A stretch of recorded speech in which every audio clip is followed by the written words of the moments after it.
Hi there, my name is FixFox and welcome to Heroes of Might and Magic 2. This is the F Heroes edition.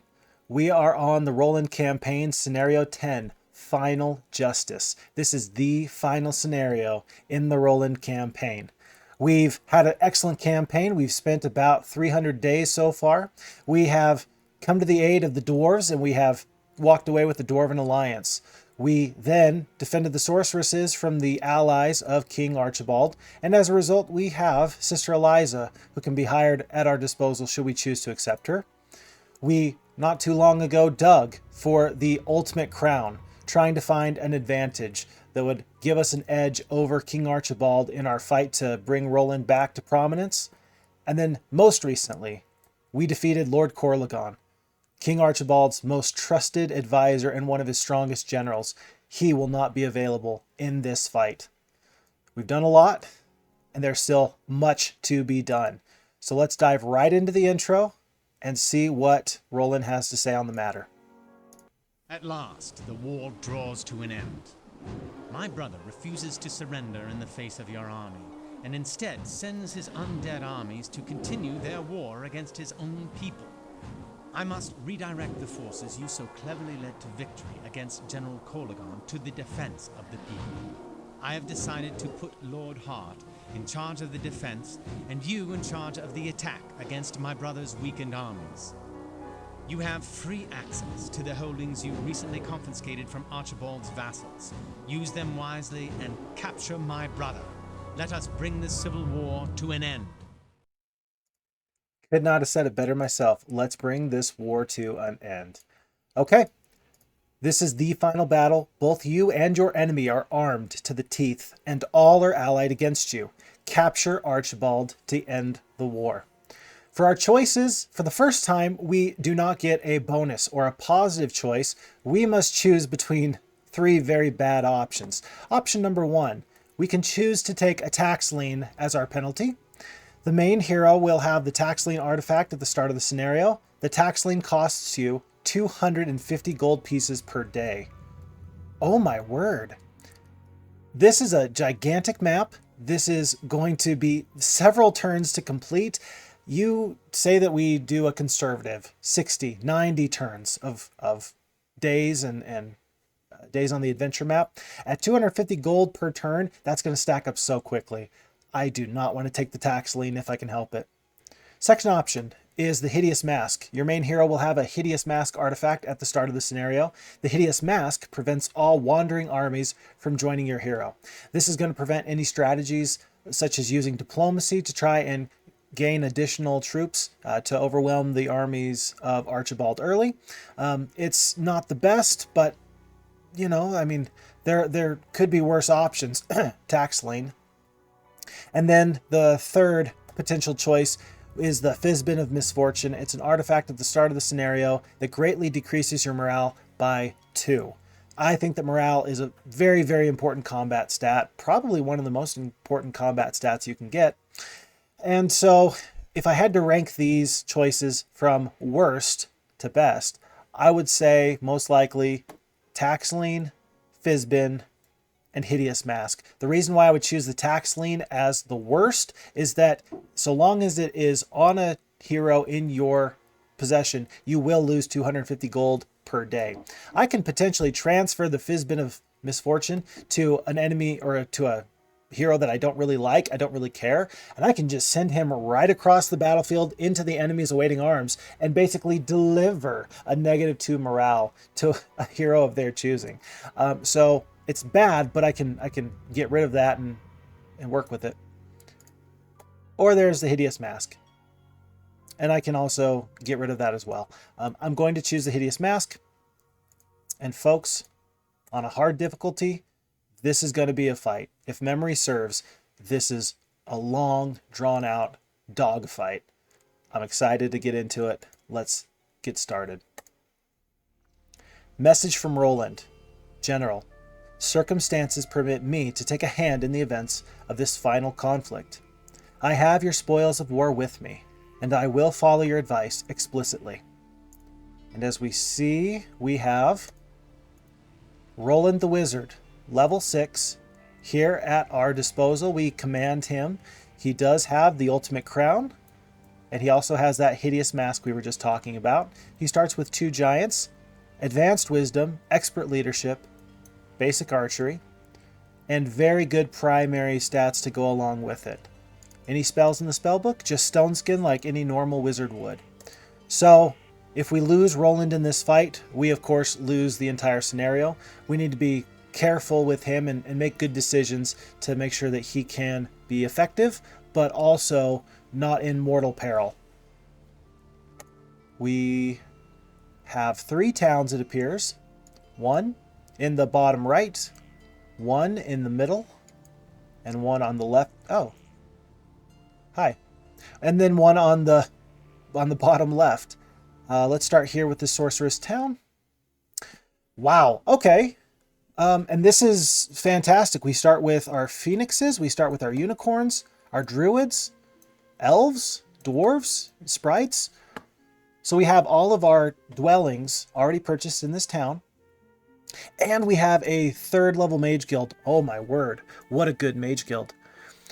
High damage with the lightning bolt for a single target damage spell. And then the cold ring to do some AoE damage to hit multiple enemy troops. We have slow as an excellent utility spell, bloodlust to increase our unit's attack skill. And then anti-magic. That's probably the thing I'm most excited about here. Preventing harmful magic against selected creatures can be absolutely critical. It can keep a very powerful stack from falling into negative debuffs, or it can prevent some massive spell from absolutely decimating your troops. There are some potential offensive capabilities with this as well. In the event that I can get a 4th or 5th level mage guild, I can potentially do a trick where I anti-magic a stack of creatures and then cast, say, a Armageddon or an elemental storm and do massive damage to the enemy while my troops stay just fine. So I'm happy to see this mage guild. There's a lot of good things going on here. This is a little exciting to see an enemy purple necromancer so close to my hometown with a pack of vampires.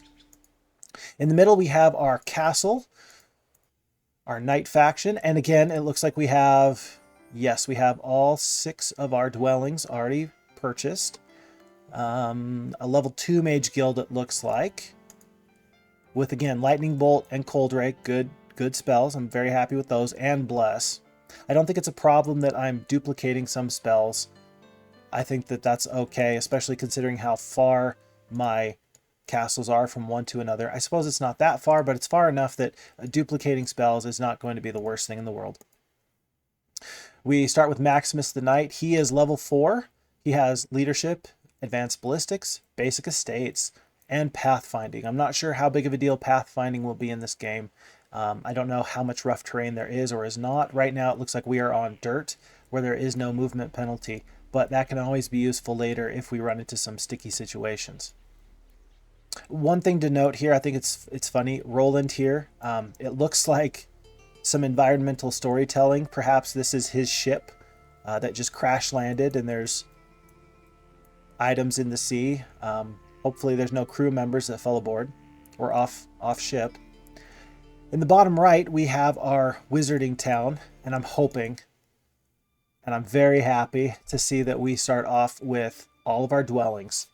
So we'll have, from the very get-go, giants, paladins, and phoenixes at our disposal. The only bad thing about that is that it makes me think, okay, so I get to start off with these bonuses. What in the world does the enemy get to start off with? This is the first time we've started off with, pretty full towns, and I am a little concerned about what I'll be up against. We have a level 3 mage guild here as well. Ooh, I like this mage guild as well. Mass haste is critical. Anytime you get a mass haste or a mass slow, a mass blessed, you can find tremendous success with those because the enemy is then, for the rest of combat, forced to make a decision. Will they waste spells dispelling your positive buffs from your troops? That's always a possibility that they might have to do. And if they're not hurling offensive spells at you or buffing their own troops. If they are instead choosing to debuff your troops, that's a net positive, especially because they'll have to do it for every single unit on your side that they don't like. View towns causes all towns and castles across the land to become visible. I could see that being very useful indeed. In fact, we're probably going to cast this right off the bat just to see what else is out there. And that'll help us make some good decisions moving forward. Summon boat. I don't know if this map has a lot of water in it. I do see this. And the fact that there are items in the water, I figure either they are just there for decoration and it's not meant for you to get an actual ship and go into the water this map, or there is going to be a significant amount of water and any kind of summon boat spell will be useful to us. Okay, so we've checked out our starting position. The only other thing I think I would like to do is get this observation tower. So let's start on the left side of the map and work our way to the right. We start off with Natasha. Oh, I don't think I clicked on Natasha, but she has basic diplomacy, basic logistics, and basic scouting. Pretty good for a 4th level. Did I click on... Is this Wilfrey? Wilfrey, oh boy, level 4. That's great, but you put all your points into expert mysticism? Sir, I'm a little surprised at you. I definitely am going to need some troops, and I want to pick up the spells. Since Natasha already has a spell book, we might as well let her learn these very, very good spells. And I'm looking at my resources here.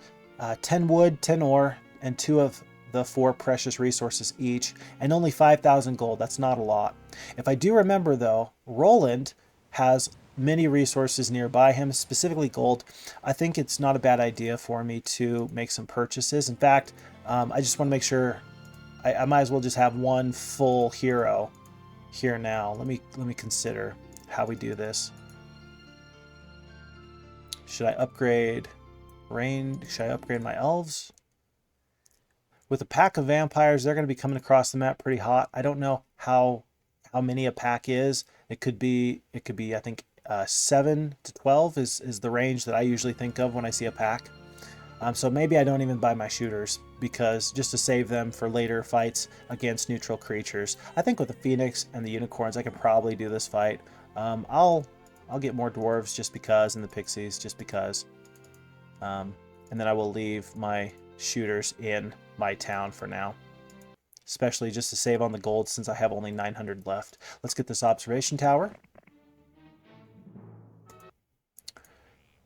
And points of interest, dwarves. I still have the Dwarven Alliance. Any dwarves I pick up are going to be mine, so there's 1 stack there. There is a gold mine right here. That'll be excellent to get some early gold generation. I'm not sure if I'm going to evenly try and utilize all 3 towns, or if I'm going to try and focus on one faction. But extra gold will help make that decision much easier. There is a sawmill here in the bottom left corner, plus this ore mine here. I don't know, since all my dwellings are purchased, I don't know how many more basic resources I'm going to need to upgrade my towns, but it's nice to see that I have early access to those. Let's see, another sawmill over here. Okay. And as far as like artifacts go, a holy pendant will keep me from getting cursed, which could be useful.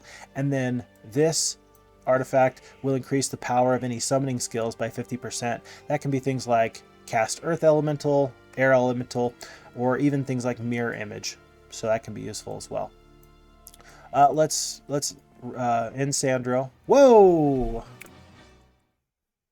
I did not expect that. Let's fight this fight ourselves and see what's going on.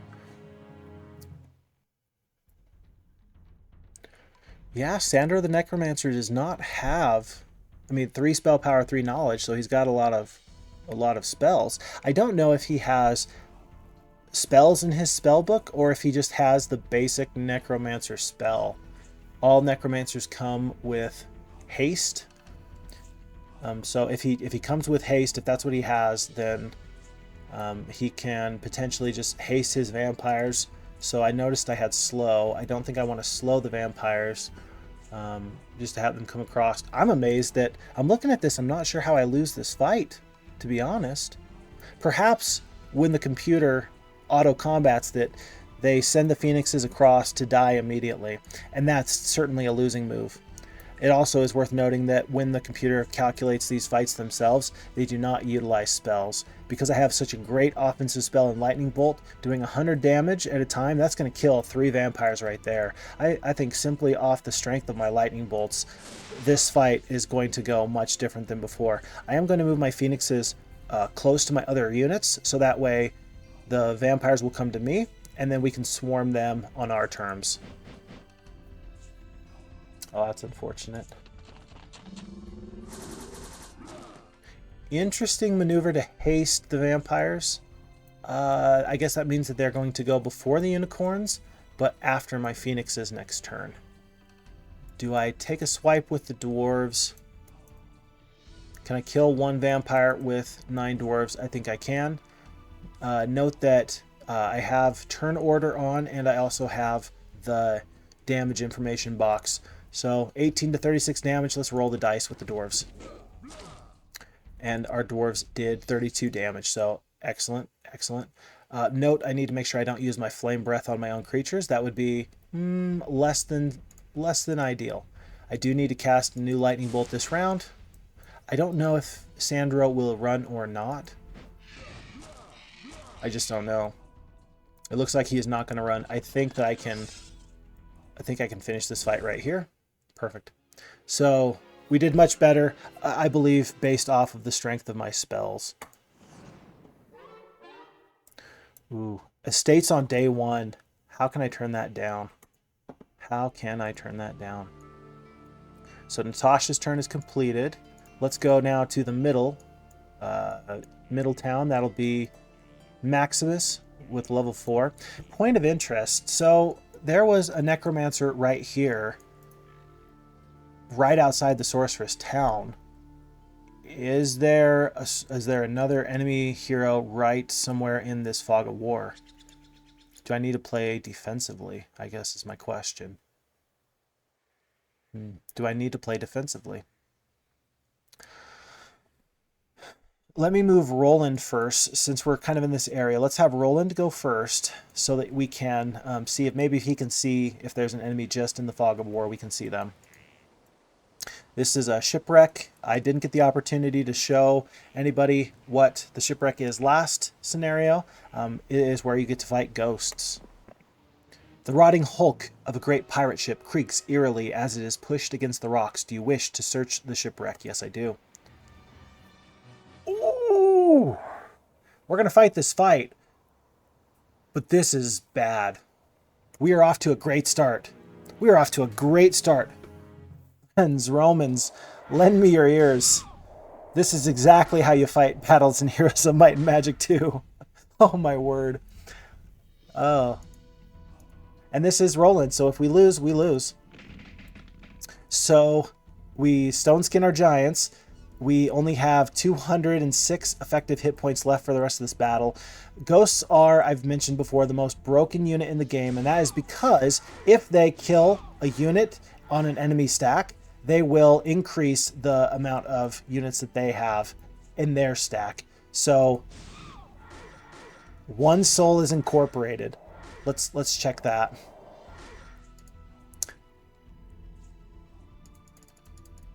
So ghosts do 9 damage, 1 giant perishes, 1 soul is incorporated. And so their stack of ghosts got stronger by that much.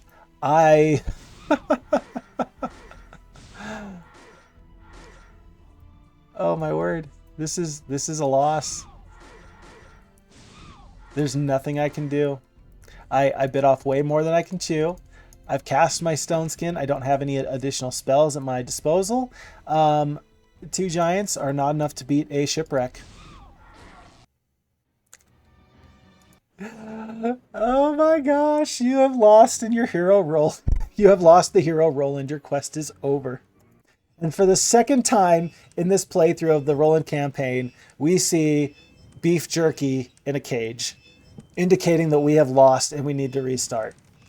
Tell you what, if we needed to restart in the first 3 minutes, that's probably the best time to restart. This is fine. This is fine. We'll be okay. Okay. So let's go right back to where we were at.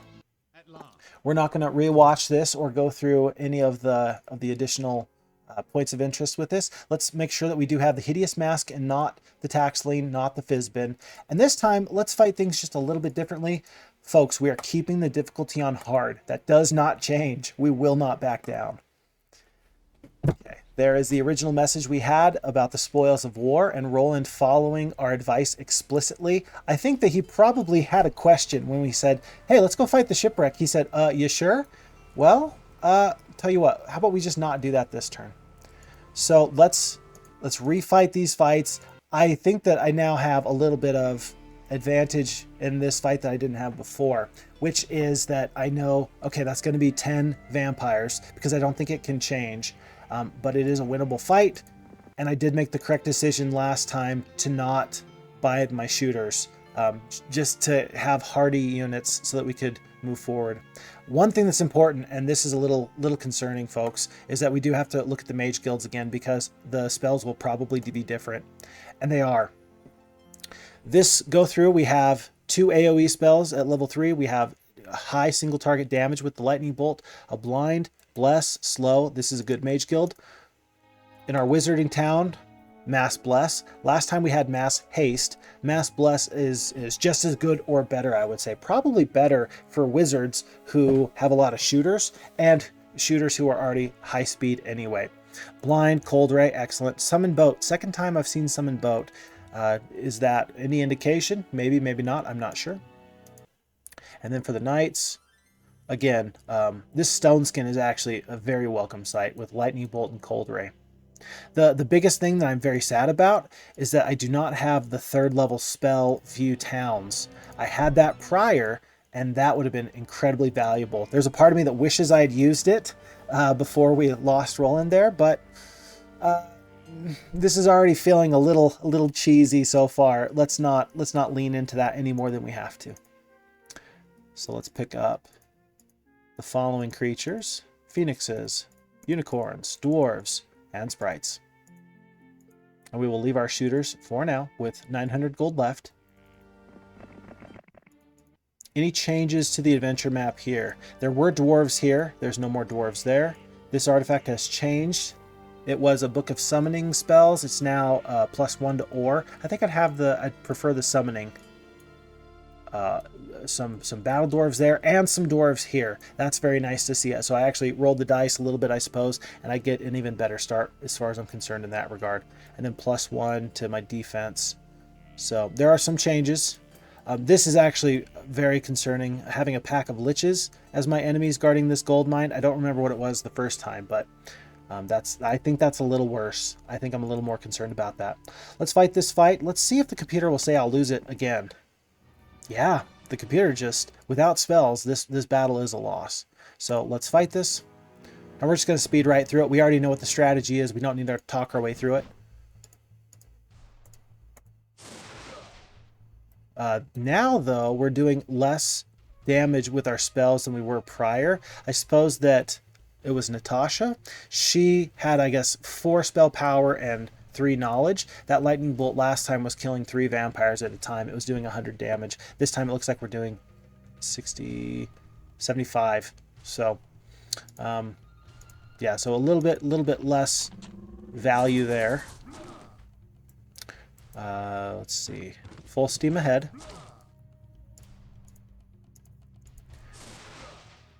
I don't think it's going to matter, but you know, every troop saved is worthwhile. Oh my goodness, yeah. This fight went many more turns because of that. So that's a big change that's worthwhile to note. Let's pick up ballistics instead of Eagle Eye. I guess I need to check what Vitania has. So she does lean into wisdom, but she has mysticism and ballistics now. Not particularly good. I'm not thrilled with that set of secondary skills. I do believe, though, that I can get to this pack of liches with 1 phoenix, a pack of liches. With spells, how many spells do we have? 26? I think I want to get the gold as soon as possible, even if I take some losses otherwise. I will split the unicorns, but I don't think I'm being hasty here. Pack of liches. With spells? With spells. That's the key. With spells. And then let's go back here. Again, I don't know if there is an enemy hero just lurking in the shadows, and that is very concerning. What do you think? Should we roll the dice? It is worth noting that objects such as these, like the shipwreck, it is preset from game to game before the game loads up. Well, no, is it preset before the game loads up? It's decided when the game loads up how many of each creature is going to be in that adventure map point of interest. So last time it was 5 stacks of 10 ghosts. This time it could be 5 stacks of 4 ghosts. I'm not going to roll the dice twice. Will not happen. I think gold and ore. I think I do want to try and get this ore mine now. And hopefully if there is an enemy hero somewhere nearby, Roland is powerful enough to not fall to them. Halon the Wizard, he's got Eagle Eye, that's not terrific. And then Archery and Luck. I think I'm really less thrilled about my heroes this time than I was the first time. I will pick up, well, if they're right here, then I'm in trouble. If they're right here, if I just move this way, I might be able to get away from any enemy heroes that are in the fog of war. So let's just proceed carefully. Is that an observation tower? That's great. Okay. And so, dwarves, more dwarves there. I feel like I can move about very freely. Wow, there's a lot of just loose treasure chests. For now, though, let's flag the sawmills and ore mines. I wonder if there's an observation tower around here. I wonder again if there's an enemy hero in the fog of war somewhere.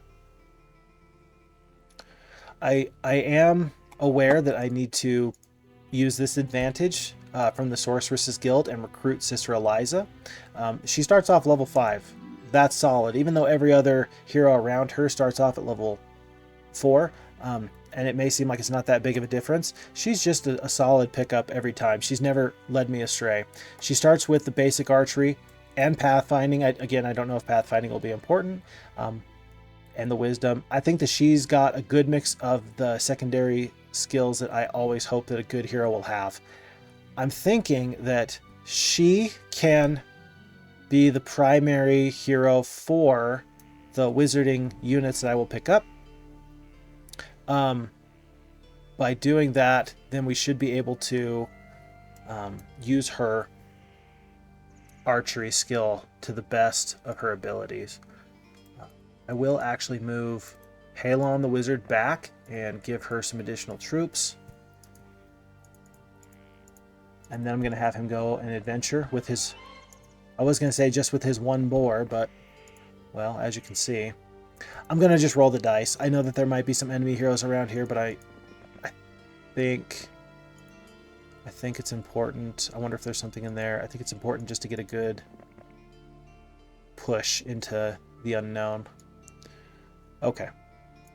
Wood, sulfur, gold, mercury, ore, wood, ore. So we're looking for crystal, and we're looking for gems.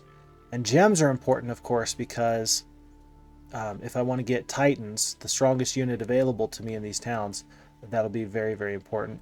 Mercury, I am glad that Mercury is not too far for the Sorceress town. Okay. Now, here's the question. I have 1,800 gold. Do I make any purchases in here? I'd like to get a statue for each town. I'm not going to have enough. I'll have plenty of ore right now, but definitely not enough gold. And there's a part of me that wants to build buildings like the statue all at once, because I would lose out on 500 gold or 250 gold by trying to keep things even from town to town. I'm going to ignore that inclination of mine and pick up the statue at this time, and just know that I'll pick up the statue probably in my other 2 towns next turn. I could pick up the marketplace now. I'll need to pick it up eventually. I don't know if I'm going to need that wood just yet, though. I'll be a little. I'll wait just a minute or two on that. And now I'm going to consider. I don't have any more gold, so it'll be really a question for next turn. But should I pick up, because I got 2 heroes here, I have 2 heroes here. I think I should pick up a second hero here and just have a total of 6, basically 2 for each castle. I think that feels right. We'll plan on doing that this turn. Let's start clearing out this area. I feel a lot safer since I got those observational towers. We're going to fight this pack of liches here. Well, hold on. If we're going to get another hero anyway, we might as well pick up Sorceress for the troop type. And then we might as well... Should I recruit these creatures that need to be upgraded, or should I save them to save on the costs? Good question. I don't know the answer. I don't know the answer. Yeah, I'll pick up, tell you what, I will pick up the druids. So that way I have some shooters in my stack, and I can give those to Vitania. And then I'll combine the unicorns, and I will drop off the sprites, and Troyanne will just be the epitome of a gopher. Let's go try and get her to pick up some gold. I think gold is going to be more important right now than ore. Do I have an ore mine? I do have 1 ore mine already. So I am getting some income for the ore. Vitania. Losing a phoenix. It's low stacks of these liches and 1 stack of power liches. I think that we can do better. I hope we can do better. Mostly because, again, we do have spells. Now, here's a good time to consider. Do I do Cold Ring? 30 points of damage. So I can kill 2 liches in any of these stacks, or I can kill 2 power liches right now. Basically, well, hold on. They have 25 hit points. 35 on the power liches, 25 on the liches. So this will kill a full stack. This will kill 3 liches or 2 power liches. This will kill, wait, yeah, Fireball and Cold Ring actually do the same amount of damage. The only difference is that Cold Ring, for example, I'll just show you, it can be cast in a circle here. I could cast it on my pixies, and if they were surrounded, I would do damage to everybody around them. Note that I couldn't do that on my phoenixes, who are a 2 hex creature. Same with my unicorns. I'm not going to cast Cold Ray or Cold Ring. I am going to cast a lightning bolt, and I think I'm going to take out this largest stack of liches and then use my phoenixes to go across the battlefield. And let's see, 22 to 44 damage, 20 to 40 damage. I think that I will work on attacking this biggest stack of... No, I will plan on lightning bolting these liches soon. I will lightning bolt them next. And so I might as well just block on these 2 stacks here.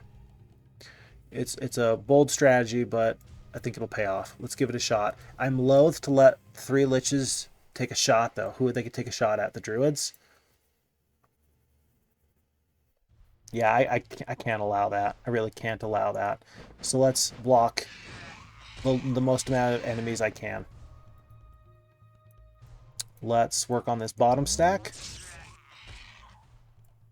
73 hit points still on the Phoenix. There goes the pixies. 58. Yeah, I think that 1 lightning bolt already has really turned the tide in a major way. Lightning bolt. I understand that I'm burning through my spell points so very quickly right now, but I don't know for sure if I'm going to need them later. And remember, we're fighting for a gold mine, and we are fighting to keep troops on the field. I'm much happier with the way that this fight went, as opposed to the computer's results. 11 sprites for 1 gold mine, all day, every day. And now I have the question: do I go for the Alchemist Lab? I think I do. I think I go with Reckless Abandon for this reason. Well, I will have 2 spells. I'll have 2 lightning bolts. That will still be useful. The Grand Elves, You want to go against Grand Elves? Grand Elves? We're not going to make that decision right now. We're going to worry about that later. Let's explore. That looks free. Ooh, Mercury. That's wonderful. I don't plan on my tertiary heroes doing too much fighting. And since they're level 4 already, getting more experience is going to be less valuable than if they were level 1 and going to level 2. So I'm going to take the gold, especially since, again, I need gold. I have 250 gold in the treasury right now. Let's bump that number up. Lightning Bolt. Excellent. Do the wizards have Lightning Bolt here? They do not. They have a Cold Ray, but Lightning Bolt does do a little bit more damage. Sister Eliza has not visited the mercenary camp. Let's have her do that. Let's actually go towards the gazebo since I know that there's some good value there. Let's take ballistics. I don't know. I'm guessing. Here's what I'm guessing. Sister Eliza will probably adventure forth into the enemy territory and put her life on the line. And I anticipate that Roland will stay home and defend. I may even give Sister Eliza the ultimate crown just so she can adventure with those additional stats. I'll just have to be very careful that I don't lose her. But with that being said, picking up ballistics seems like an excellent choice if she is going to be the one causing mayhem out in the world. Shipwreck Survivor, that makes me think that we probably are going to be using boats a little bit. That looks like a mine. That looks like crystal just right there in the corner. Do I need Roland to go this way? I do not. I think Roland can start to adventure this way. And I'm fairly confident with 2 giants. This is so scary. Because he cannot retreat. He cannot surrender. He can't run. I'm a little scared, but I'm a little scared. I hope you can feel the tension. It is absolutely palpable. We're picking up 2 statues. That's a total of an extra 500 gold a day, 750 total just from statues.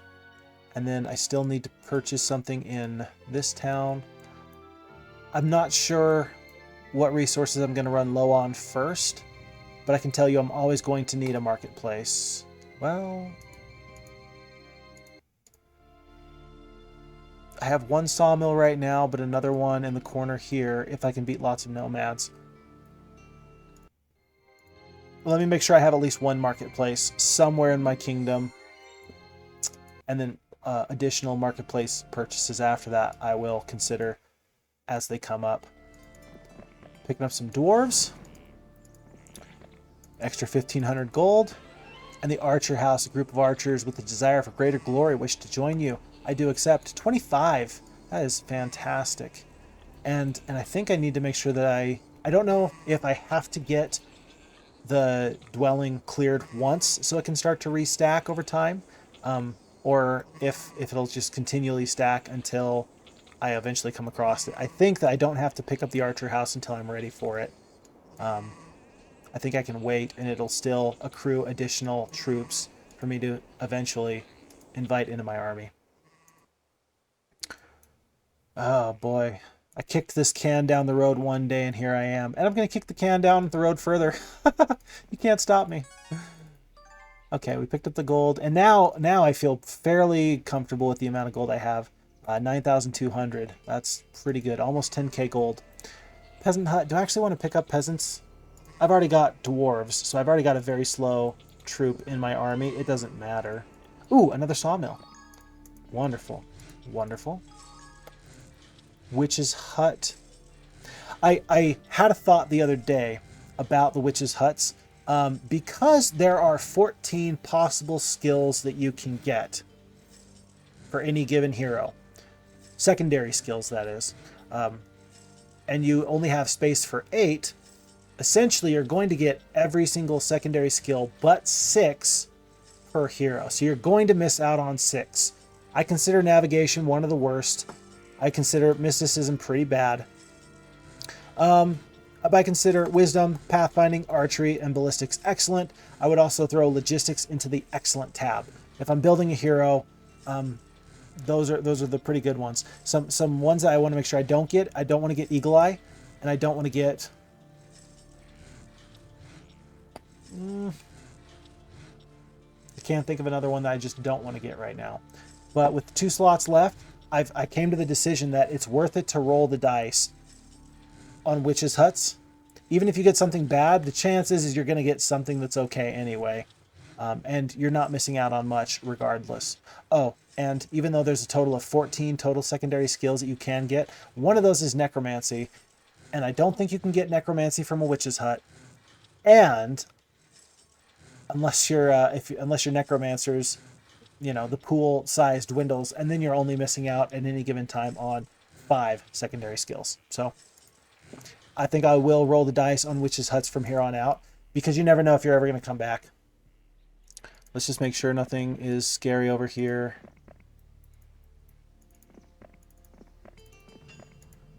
We're moving very slowly just because I don't want to...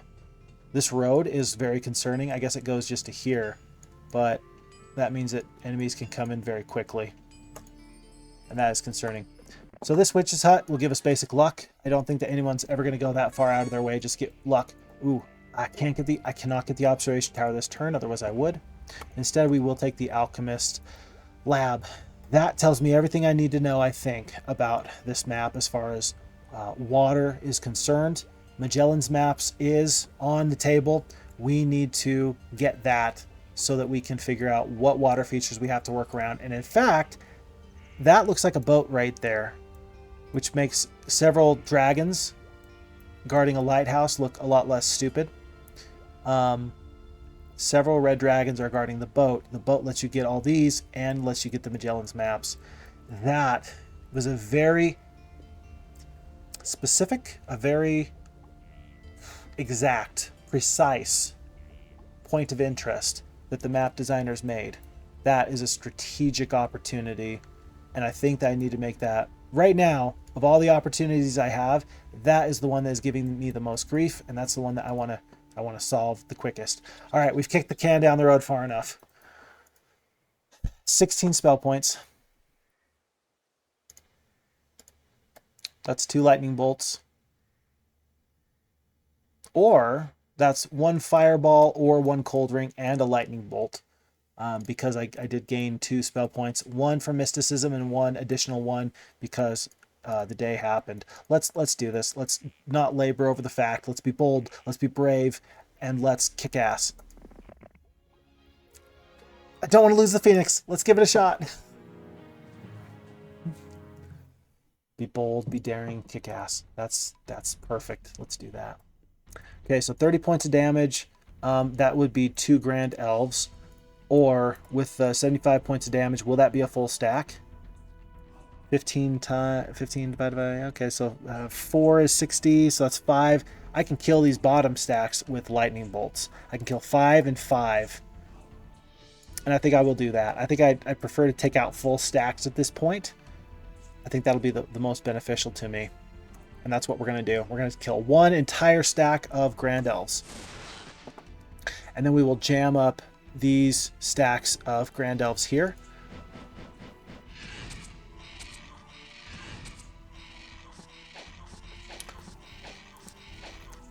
$54 hit points left. This stack is going down next to the Grand Elves, so we're going to take out this uncovered stack of Grand Elves. I'm just going to skip the dwarves. This fight is going to be over long before they come into our calculations. Let's take out this bottom stack again. And, oh boy, I'm actually going to take out this bottom stack of Grand Elves. Since it is uncovered and had the highest potential to do damage, we are going to save the Phoenix. And we are thrilled for that opportunity. Dear dwarves, take it easy. Take a break. You know, get some water. Hydrate. We got this. Don't worry about it. We got it. Alchemist Lab. We have taken control of the local alchemist shop. It will provide you with 1 unit of mercury per day. I'm glad I made that choice. Nobody wants to see a coward play Heroes of Might and Magic 2. Nobody wants that. So let's temper being bold and daring with being smart, tactical, and precise. I don't think that there's anything I really want to build here yet. I will build the I've got 36 wood. I will get the upgraded archers, going from archers to rangers. That's a purchase that I think is always valuable. It literally doubles the value of the rangers. It might be the most impactful upgrade in the game. So that one's never going to lead us astray.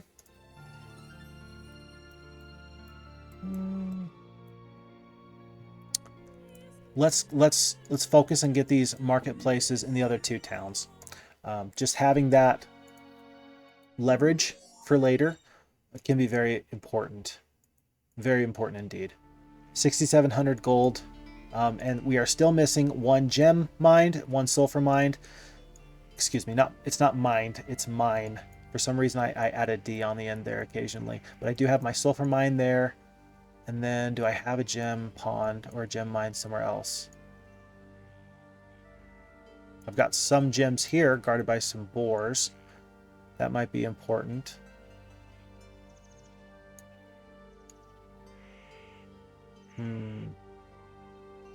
I wonder if it's in here or maybe right in here. So we need to do some exploration to find our gems. Wouldn't it be just the cruelest joke if this map required you to trade for one resource entirely? There was absolutely no gems on the map, and if you wanted to purchase anything that required gems, you just had to go and get them yourself. That would be horrible. I have no spells. Do I have a... I do not see a magic well anywhere nearby. I will ignore the nomads for now, and I will just pick up the sulfur mine that I need anyway. Observation tower. Let's see what we got. Okay, gems. We found gems. So gems right here, and actually a second crystal mine. That's interesting there. So gems, crystal. By the end of next turn, we will have all of the resources as income. And that is very good to know. Alrighty. I don't know about that pack of elves. Certainly, Halon, the wizard, will not take them out. I'll take the gold there, though. But maybe Roland will. Oh, this is still scary because there's so much unknown here. This is a point that I should have mentioned earlier for pathfinding being important. It looks like to some degree there will be wasteland. It's got a very low penalty, but it's still a penalty all the same. So we should make sure that we have pathfinding if we have the opportunity. Let's take this pack of gems. That's 6 gems. I don't think Roland has used any spells. We're just going to get out of here as quickly as we can. And I will spend the money to get a hero, and it will be a barbarian who has the advanced pathfinding. I will spend the money so I can send a barbarian up these roads just so I can get some more information. I suppose I will send him left instead of right just because there's this extra terrain over there that might benefit him later. Let's take the witch's hut for the reasons I talked about last time. Basic estates. I don't hate it. I don't love it on potentially my main hero, but I don't hate it. And this gold mine right here. With this army, absolutely not. With these spells, well, let's see. With these spells, absolutely not. Absolutely not. 3 spell power, not even worth considering. And I wonder if it's worth considering that treasure chest. I'm guessing that if I'm going to go and fight these pack of pikemen, then I'm going to pick up that treasure chest on the road later anyway, and I am going to come back for that gold mine. So I will wait on the treasure chest knowing that I think I have enough gold in my coffers. I will hold on, and I will see what's over here. That's not critically important. That's not critically important, but there might be something over there that's important. That campfire might be good. Sometimes you can get some gems out of a campfire. And I have 8 gems, but I'm starting to kind of formulate a plan in my mind where I'm saying to myself that Titans, since I already have the Cloud Castle, I may be able to just push my way right up into a Cloud Castle and get some strong troops, especially since Roland already has 2 Titan or Giants. Then they will be expensive to upgrade, but potentially useful. Let me get my swarming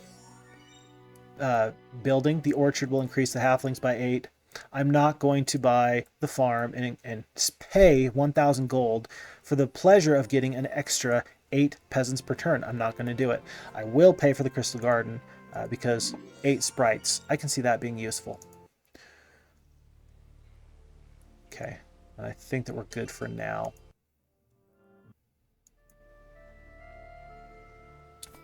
Okay, let's start picking up some of these additional troops. The only thing that I've not seen that would really make my day is a border fort. Just to get the free upgrades on the dwarves I've picked up so far. I would truly appreciate that, but I suppose I can't have everything in life. Look though, 1 dwarf cottage, 2 dwarf cottages, archers,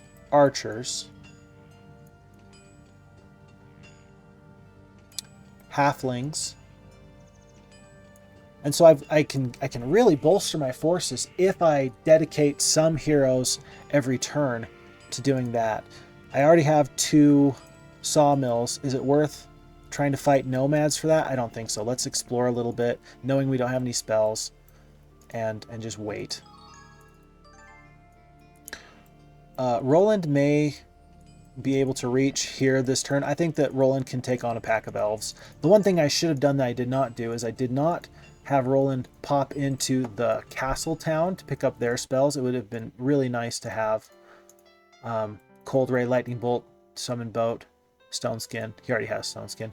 What was that? Okay, I love this. I love this. You guys are geniuses. Okay, so for the FHeroes2 edition, it looks like they have given me a new challenge. There may be some Easter eggs where I need to go through the taverns, which provides a rumor every single week that changes, and see if they have added any rumors to the tavern. This one is fantastic. Check the newest version of the game at the following. It's the github.com iHub FHeroes2 releases. And I think that actually, I unfortunately, as of right now, I'm playing on a slightly outdated version of FHeroes2. I'm going to make sure that I have the updated version that just came out 2-3 days ago, just in time for the Archibald campaign. But for now, folks, I can't say it enough. The FHeroes edition, absolute masterpiece. It's a must get. It's a must get. No, they're not paying me, and no, they're not, bribing me in any way, shape, or form. I say that of my own volition with a clear conscience. I do want to see what's up here. That's a good artifact. Just to fight a few boars, that's a good artifact. This graveyard I do want to take out at some point, because the artifact can be anything, and it can be so good. We don't know what it is. We are not going to know until we get it, but I've seen amazing artifacts out of graveyards. We're not going to worry about these pikemen. Could I combine forces and take out those pikemen? I sure can. I think that I'm going to need to accept a few losses early on, knowing that it will be still useful to get losses, but increase the speed of my turns. One of the things that I've mentioned in the past, and maybe I should just reiterate here, is much like a book, you will find certain struggles that give the game or give the story some character. For example, you have Moby Dick, which is man versus nature, man versus animal. You have things like man versus God. You have things like man versus authority. These kind of struggles that you can then build a narrative around. Here in Heroes2, and it feels like kind of for this campaign, there's so many different things I can get. There's so many different directions I can go, that my struggle is man versus efficiency. And so, for example, this little hamlet here that is guarded by a pack of mutant zombies, what do I get there? Maybe a couple resources, maybe 1,500 gold, and a +1 to spell power for whichever hero clears it out, because I'm probably not going to send Roland to just pick up every single standing stone ever. So if I do pick up every single little resource pocket, then I will be behind in the logistical fight against my enemy. And so I must make the hard choice to quiet that little voice in the back of my mind that says, pick up everything, and instead be wise with my decisions. Okay. Speaking of which, by the way, another voice that I need to quiet is this. Mage Guild level 4 and a library. I really think I need to push for Giants. If I get derailed by going for the Mage Guild and the library, I may never get to Titans. I really might not. And I don't know how quickly we're going to run across enemy heroes coming my way. So I think that rolling the dice on a good level 4 and level 5 spell is not a bad decision. I'm never going to hate anybody for it, but it's not the decision for me. Long-term success indicates I need troops now. Day 5, do I have any purchases to make? I don't think so.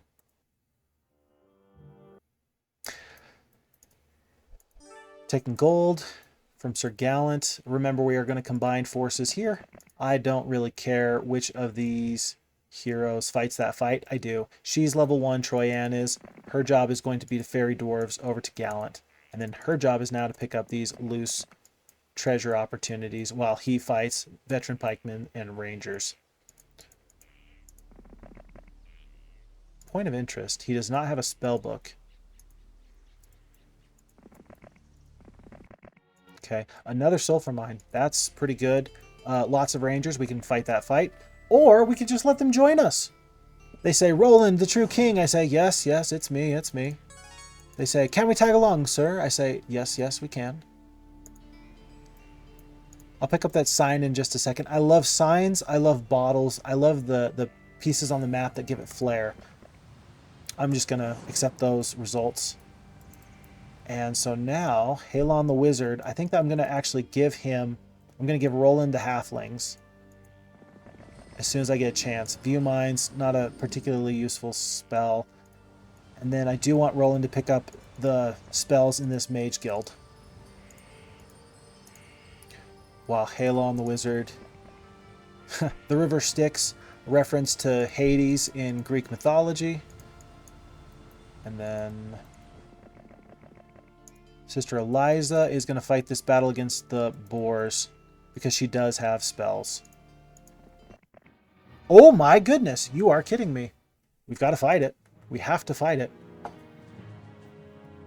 You see 33 in a stack and you think that's pretty good, and then you realize that it's peasants. Ooh. So 60 damage. We'll kill 4 boars at a time. We're going to win this fight, but it's not going to be pretty. Let's take out the biggest stacks first. If I move right here, these boars can come across the battlefield and engage with me now. Thankfully, I don't have to move because these boars are here. It may be a matter of keeping as many troops alive as possible, just to give myself more time for my spells to really kick in. The sprites don't take retaliation damage. Let's have them fight. Let's just take down one whole stack, if at all possible. And then let's try and defend these halflings just a little bit. Uh-oh. That was an example for the first time, second time, where because I have poor morale, I lost my turn with the boars. And that did actually cost me because they were going to let me shoot these boars and take down 4. That would have saved me some damage taken. I will try and save these. Can I save the halflings? No, they're not going to get saved. Might as well take out 1 boar. Wow, that's not good. Maybe that's why the game indicated that I was, or the AI, when it calculated this, indicated that I was going to lose big. I do want to kill 1 full stack if at all possible, but just with the way that the damage is left on these top stacks, 13 hit points left, 11 hit points left, 12 hit points left, I think that I'm going to try and take out the biggest threats, but now I will start to just wait. If I wait on this set of halflings, then they might draw aggro from 1 full stack, and that might be the best use for their lives. Hey, look at the peasants mixing it up. All right. Okay. I'm going to do 1 more cold ray and let the fight be done. Artifact. An ensnared unicorn whinnies in fright. Murmuring soothing words, you set her free, snorting and stamping her foot, her front hoof. Once she gallops off. Looking down, you see a golden horseshoe. I think I said it before, I'll say it again. But where did they get the golden horseshoe? Who is taking care of these wild Mustang-like unicorns? I should have taken the experience there, I just realized, because I do want Sister Eliza to pick up as much experience as she can. I really do. I'm not going to try and fight any more fights with her. Anything I come across is not going to be a fight I can take anyway. So what's the point? Let's go back, resupply, and move on there.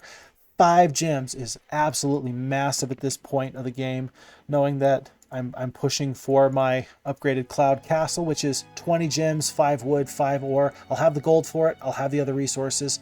If I can, here's what I'm going to do. I will have Roland pick up troops, upgrade troops, and then leave this area as soon as possible. In fact, I may send him just to pick up a few troops now, clear out whatever's going on up here, and then on his way out, he should walk away with at least 1 or 2 weeks worth of Titans. Good plan? Good plan. Let's make sure there's no other purchases to make at this time. Not at this time. I don't think I need to worry about my ore or my wood, so I'm going to start to upgrade my lower level creature dwellings, such as the dwarf cottages and things like that. And the mercury, though, I'm going to save because that can be very valuable for the Mage Guild. I'll wait on upgrading the golems. Oof. And so for the first time, and I'm actually glad that I did this, for the first time we see an enemy force. It looks like that was yellow. I do want to fight this fight just so I can see, and I'm not going to even get to see. I'm not going to even get to right click on the enemy. All I wanted to do was right click on that enemy so that way I could see who they are and what their stats are. If I right click on them now, all I can see is their troops, which I just saw in battle, but I don't get to see if they have bonuses in attack or defense skill, spell power, knowledge, things like that. Still, for 2,500 gold, basically I paid 2,500 gold to get that much of a heads up warning that there may be enemies on the way. I think that was worth it. It sure beats the alternative. Let's just split this. No, not that stack. Let's split this stack and move. Let's move peasants there, dwarves there. Fight this fight. I'll accept these losses. We'll definitely take the logistics and clear out all of this. You encounter the infamous Black Knight, the Black Knight. After a grueling duel ending in a draw, the knight, out of respect, offers you a pair of armored gauntlets. I would like to offer him a place in my army. That would be pretty nifty. Let's see. We'll pick up this the sulfur mine that we already fought for. This is an example, a pack of mummies again for a fort and a treasure chest. I don't see any artifacts in there. I'm not going to worry about that right now. I do want to get these tree houses now because a hero later can come back and help out by just picking up the free troops. This is a fight I want to fight because I think I've got 1 cold ring. I do, and that'll help take out, it looks like 4 total gargoyles. It doesn't matter if I cast Firebolt or Cold Ring. Let's flip a coin. Eeny, meeny, miny, mo. Ooh. Next time we'll cast Fireball just because it looks so pretty. And let's start taking out some stacks.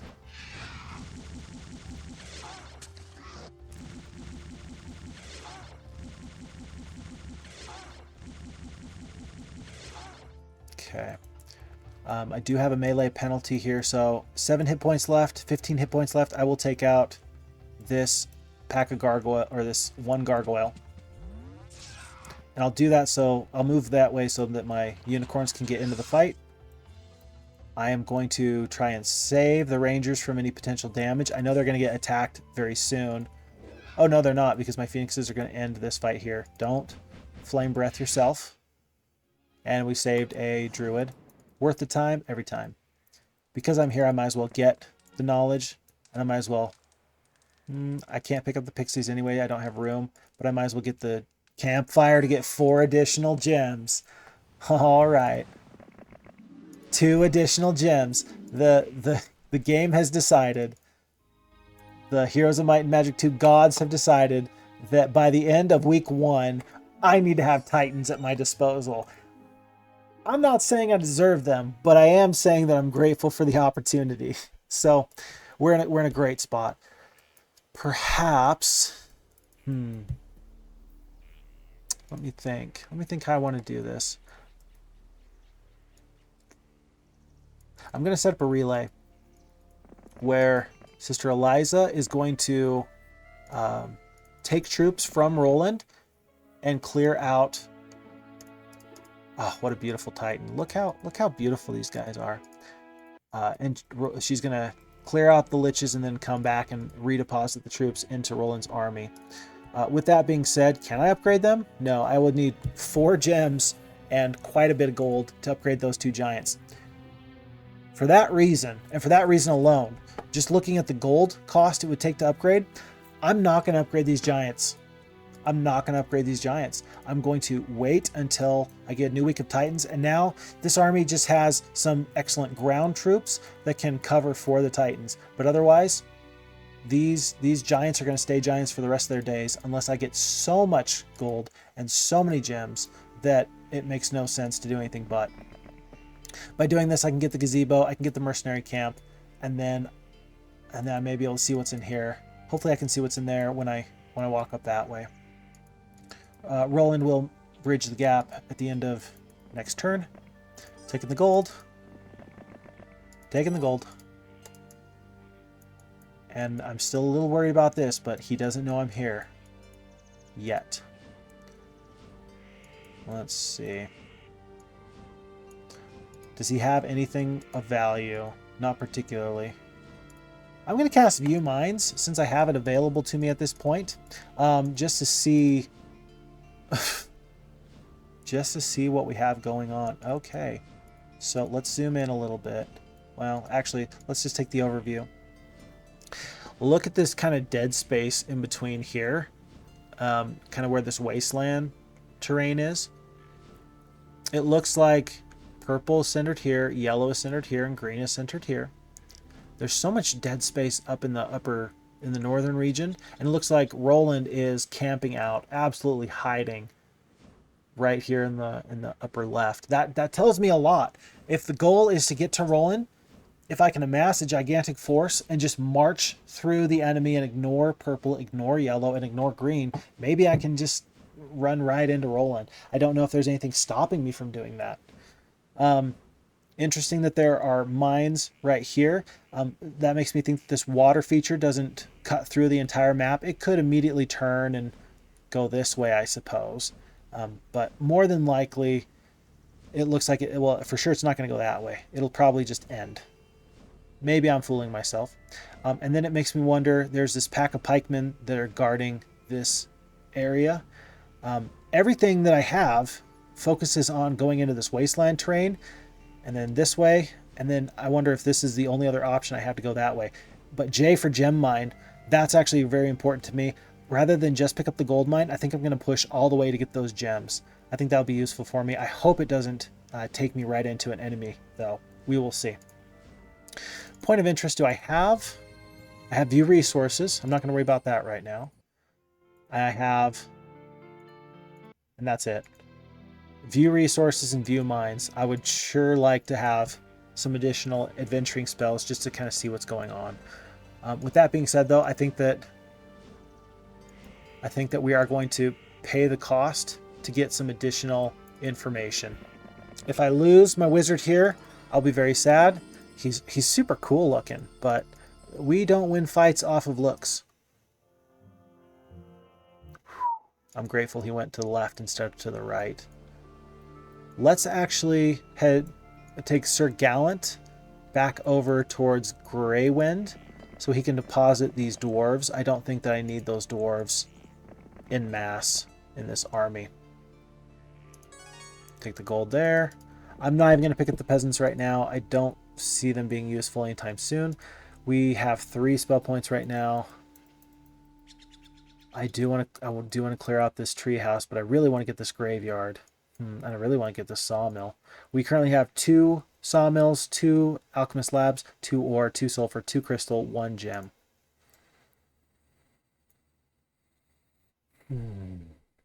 I wonder if there's anything else over there. I do think I'm going to fight this fight. Again, the campfire and access to the treehouse for later. I think that would be worth it. This looks like a oracle.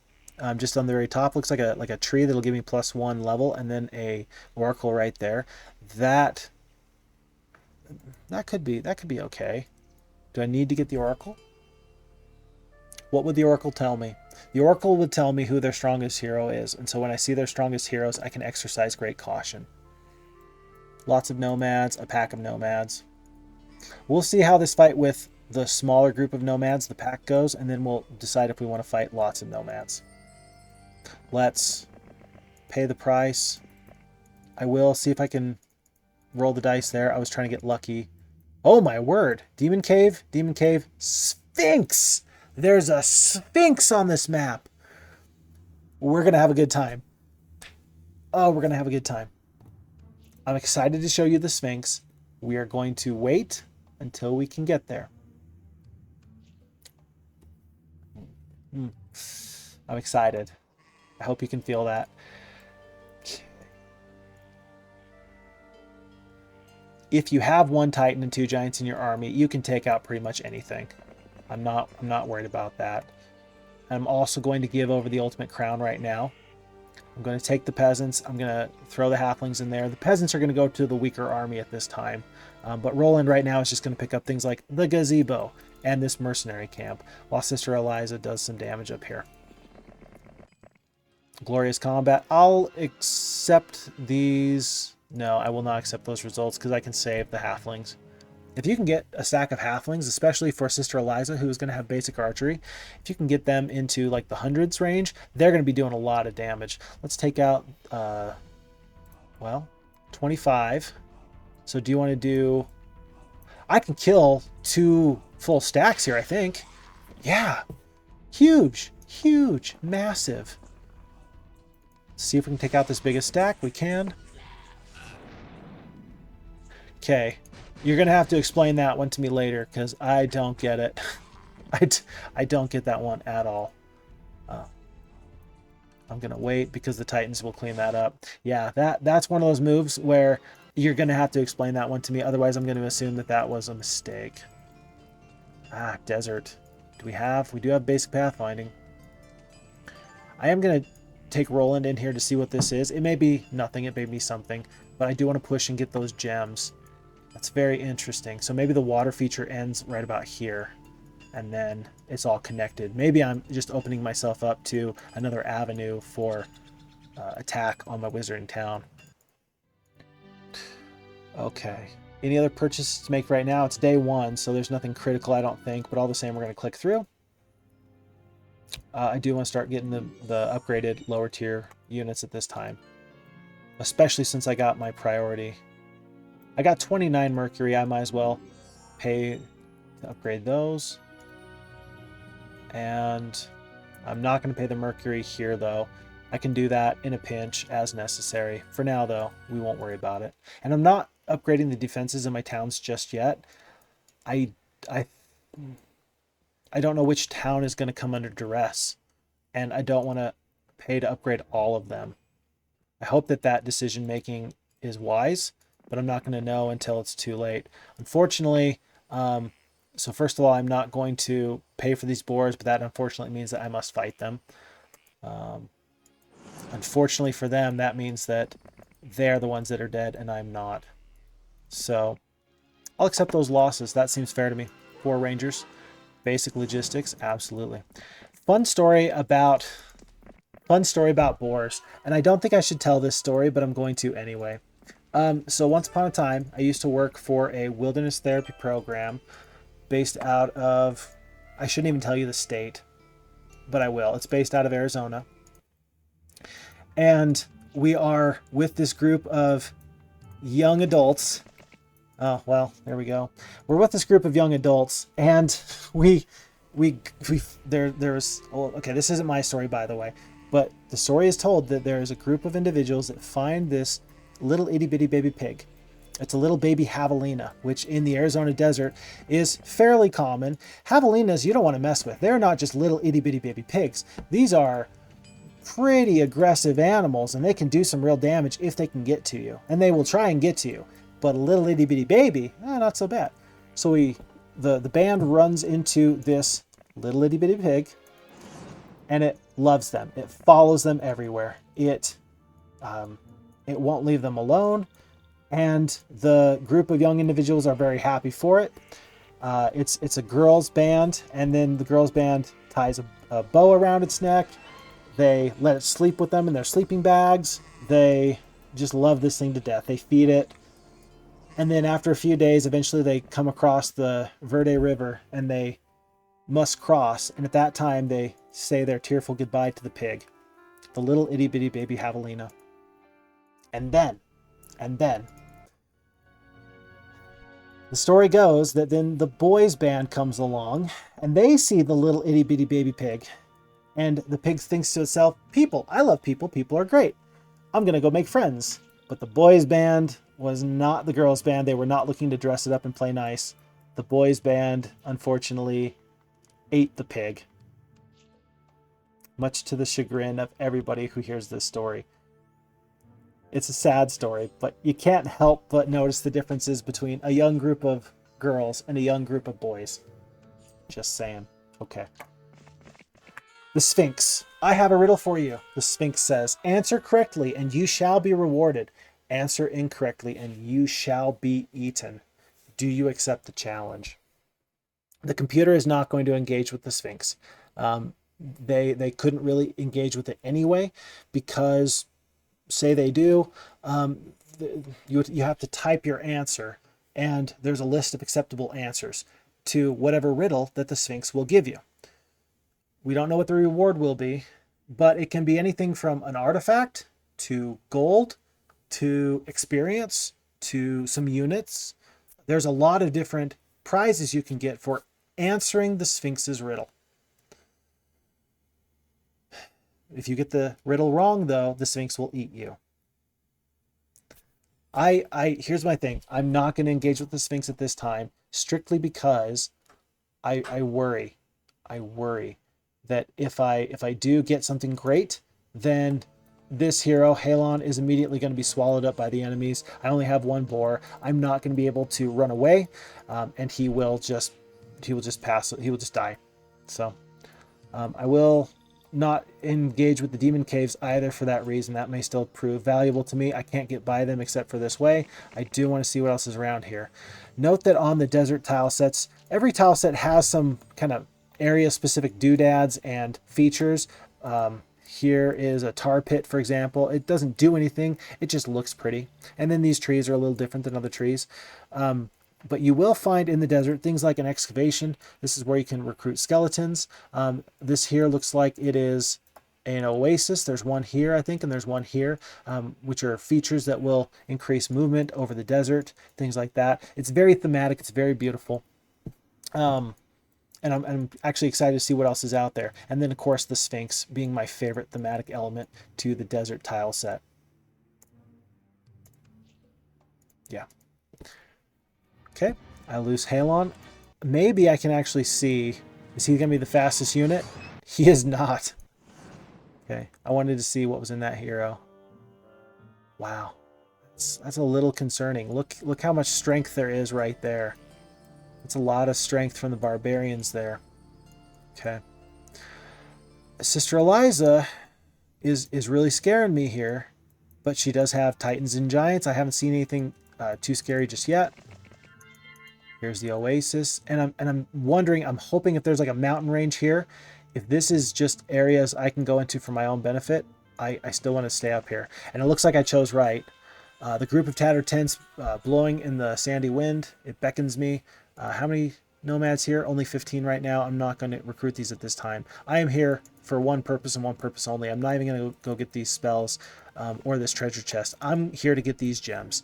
That will be the most useful thing for me moving forward. And since I'm here, I will grab the well and get 100% of my spell points. What is right here? Pikemen guarding the Statesman's Quill. and a witch doctor's hut. The statesman quill actually might be important because if it's on Sister Eliza, then she can retreat and save stacks of titans, just in case I overstep. It's a little bit of a get out of jail free card. I've got a lot of gold. I'm thinking that might be worthwhile at some point. Let me drop off the archers. In fact, I'm going to upgrade them now. I might as well take the orcs because I don't really want them in this town. They're not going to be there to defend per se anyway.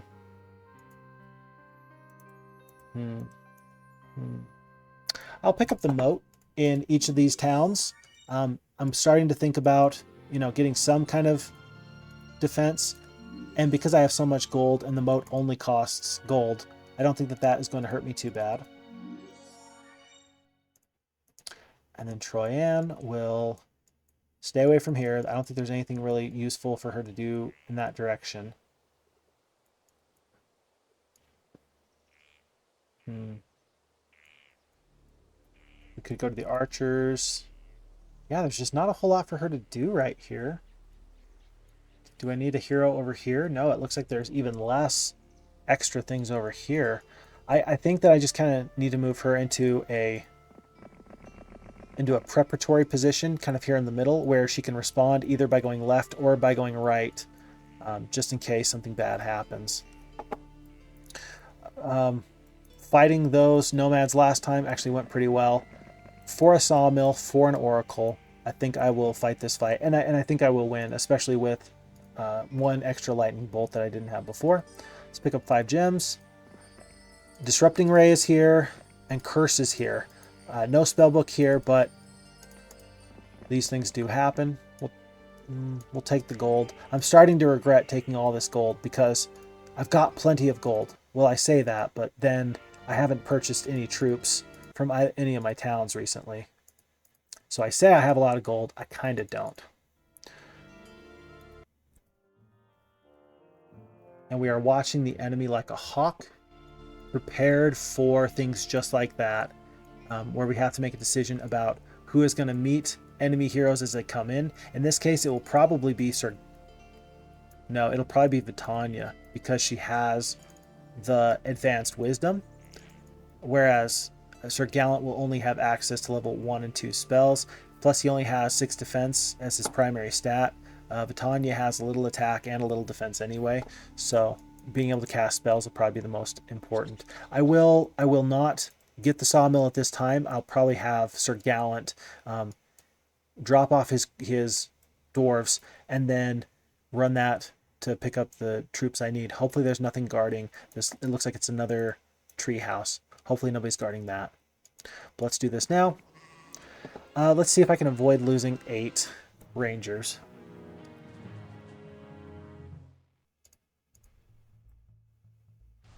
$75 points of damage will take out 3 nomads. That's not the best you ever saw. I think instead of a lightning bolt or a damaging spell here, I think I'm actually going to blind this top stack and then move into a defensive position around my shooters. That's pretty nice, because these nomads have taken them out of the fight, themselves out of the fight. Yeah, that works out really nicely for me. I'm happy with the way that went. Okay. And then actually, I think I'm going to try and kill these stacks. They do get some shots off. I'm not sure. 1, 2, 3, 4, 5, 6. 1, 2, 3, 4, 5, 6. I think that's just a case of the AI being a little overcautious. It's not bad. They're just being very cautious. Maybe their primary target, maybe what they would really want to get is these rangers, and they just know that they don't want the unicorns to get the next chance on them, given the way that the speed here works. Because the unicorns are going to go after the nomads always, then if the nomads move into range, the unicorns will get the first strike, and I can see how that would be advantageous. The problem is that the fight's going to be over by the time that these nomads get into the fight. They don't really have the luxury of time to simply wait. In my opinion, I could be wrong. We are going to let the dwarves clean up that stack.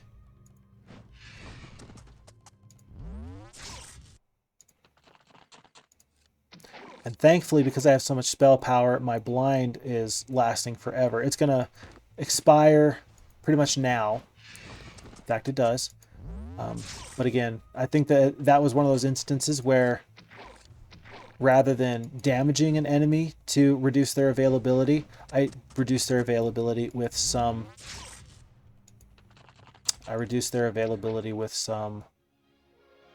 utility, and that was worth all the while. Again, hero here, so we're gonna head home immediately and let Sir Gallant do the heavy lifting, because I won't have, well, yeah, I'll swap now, because these rangers will come with me, and so then I can get these stacks of battle dwarves and dwarves into that army with no issue. And he will continue on with his archers and rangers. And then again, kind of a middle ground area. And perhaps that's a terrible decision, because then it's like, great, now you can't be in either place. You know, you could choose to be, well, I'm going to garrison the knight castle, or I'll garrison the sorceress castle. But if you're right in the very middle, then you're garrisoning neither, and you're even less effective than if you chose just one. So perhaps that's a mistake, but I think I have enough time to really watch to make sure that nothing too crazy is happening before I can respond. That's the way I'm looking at it at the moment anyway. Hey! They're so big. They're so large and in charge. I love it. The one thing I wish I had that I haven't seen yet is like a trading post. A trading post would be fantastic, because then I could focus all my resources into the one that I'm missing the most, which is gems, because that right now is making it so I can't get my library. But I think that I think I can get enough gems now. I will take the boars. 29 boars just want to join me. I'll take that. I think that I can. Uh-oh. There's a lot of extra space here. I think I can take those gems now, and I can get the library and move forward in that regard. Let's see what additional spells we get. View heroes, death ripple, view resources. I'm not thrilled about these ones, but view heroes, that's worthwhile. We're going to have Roland cast that right now. So, interesting. So I'm just going to kind of use my mouse cursor to make some highlights. Purple is knocking on my doorstep there. Yellow is in this general area. 2, 3 green heroes there, and then one went north. I think I saw all 4 of green's heroes, and then one split north, and then these 3 are crowding there. I wonder if these 3 heroes in this area indicate that yellow has a town there, and perhaps they're doing some kind of trading amongst each other to find more things out. Purple is potentially going to come in both ways, but then they won't have many additional heroes. And then one of these heroes in the northwest is Archibald, and the other one is, who knows. But for now, there's 2 heroes, 4 heroes for purple, 4 heroes for yellow, and 4 heroes, 1, 2, 3, 4 for green. Okay, that is good to know. And I wonder if the AI is going to maintain that type of balance moving forward. One thing I'm looking at again here is this. What's going on in this dead space where there's just no enemy heroes?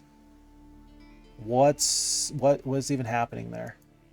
There's nobody adventuring over there. Is it wasted? Is there nothing to be had? Difficult to say. I don't know. But I am glad for those spells. And the next turn I'm going to get the upgraded ivory tower, and then I'm going to buy out this town, send Roland down here. There's no point in me using 1 movement point to get out of the town now. I will wait. Any purchases to be made here? I might as well get the tavern. It's a small investment in wood. And right now wood is more about being able to trade, because I'm getting so much wood at any one given moment. I will pick up... I'll pick up the fortifications, because it's so good if I'm having to defend, that by having the fortifications, I would hate to then not be able to buy a right turret or a left turret if all of a sudden I see an enemy charging at me.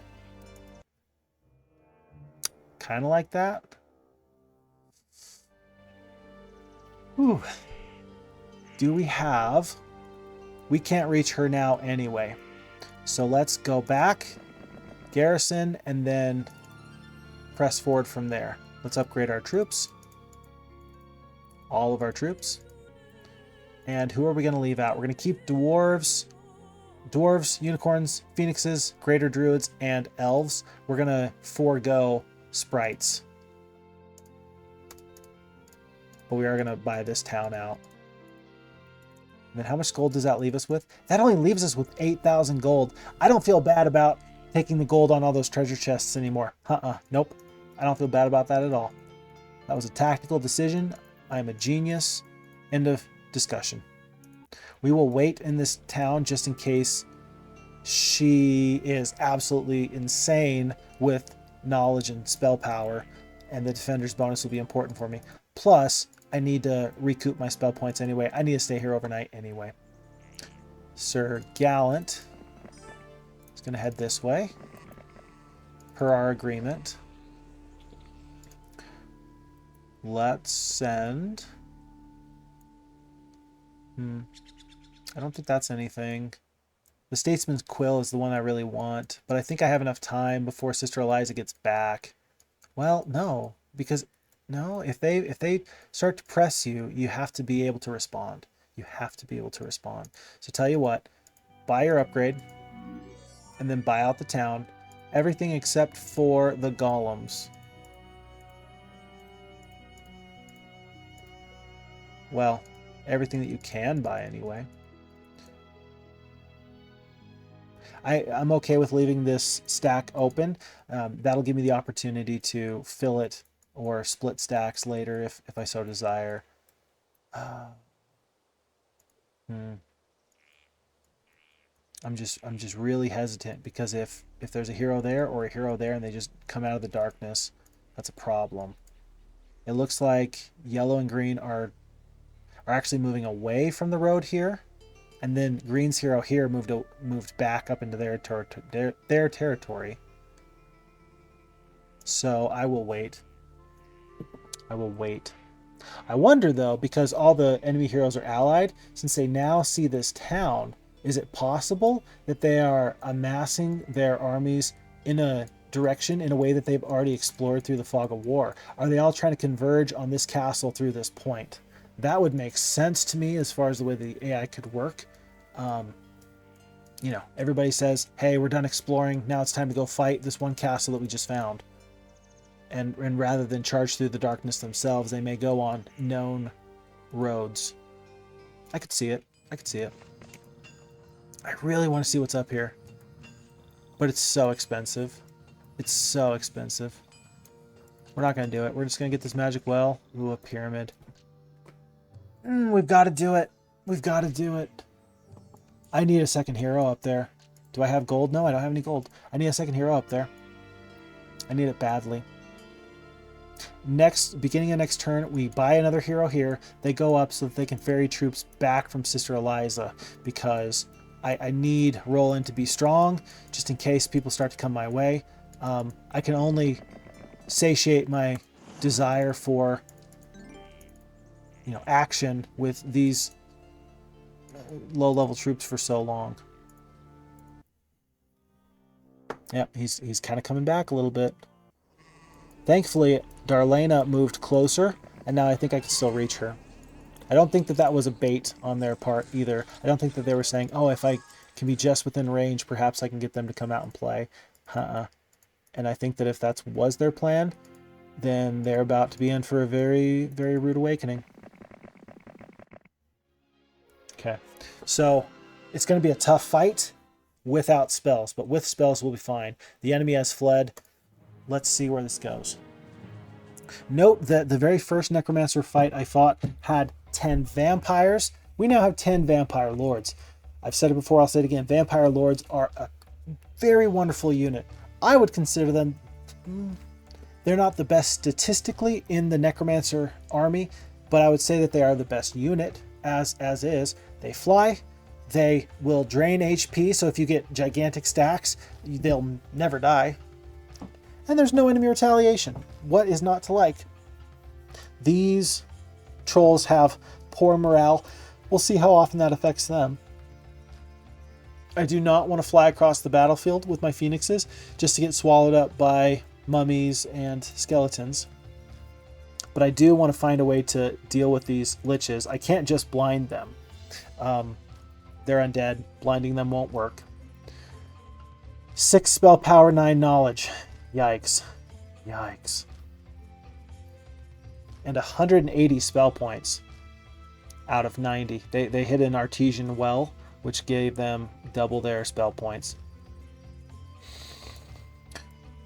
2 attack, 2 defense. 1 attack, 1 defense. So I'll win the might battle, but as far as spells, I fear that I am overmatched. I don't know what she has, but if she has any offensive spells, she's going to do some damage.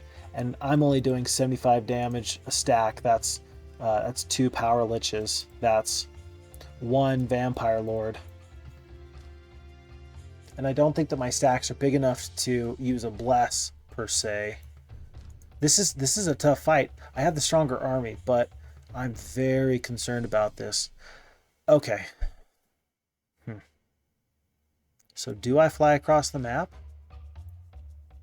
Do I fly across the map and kill 9 royal mummies with blessed phoenixes to prevent their shooters from doing full damage? At the cost of then taking full damage from vampire lords and the stack of mummies and the power liches, while I do not get additional support from my power stack of dwarves and unicorns.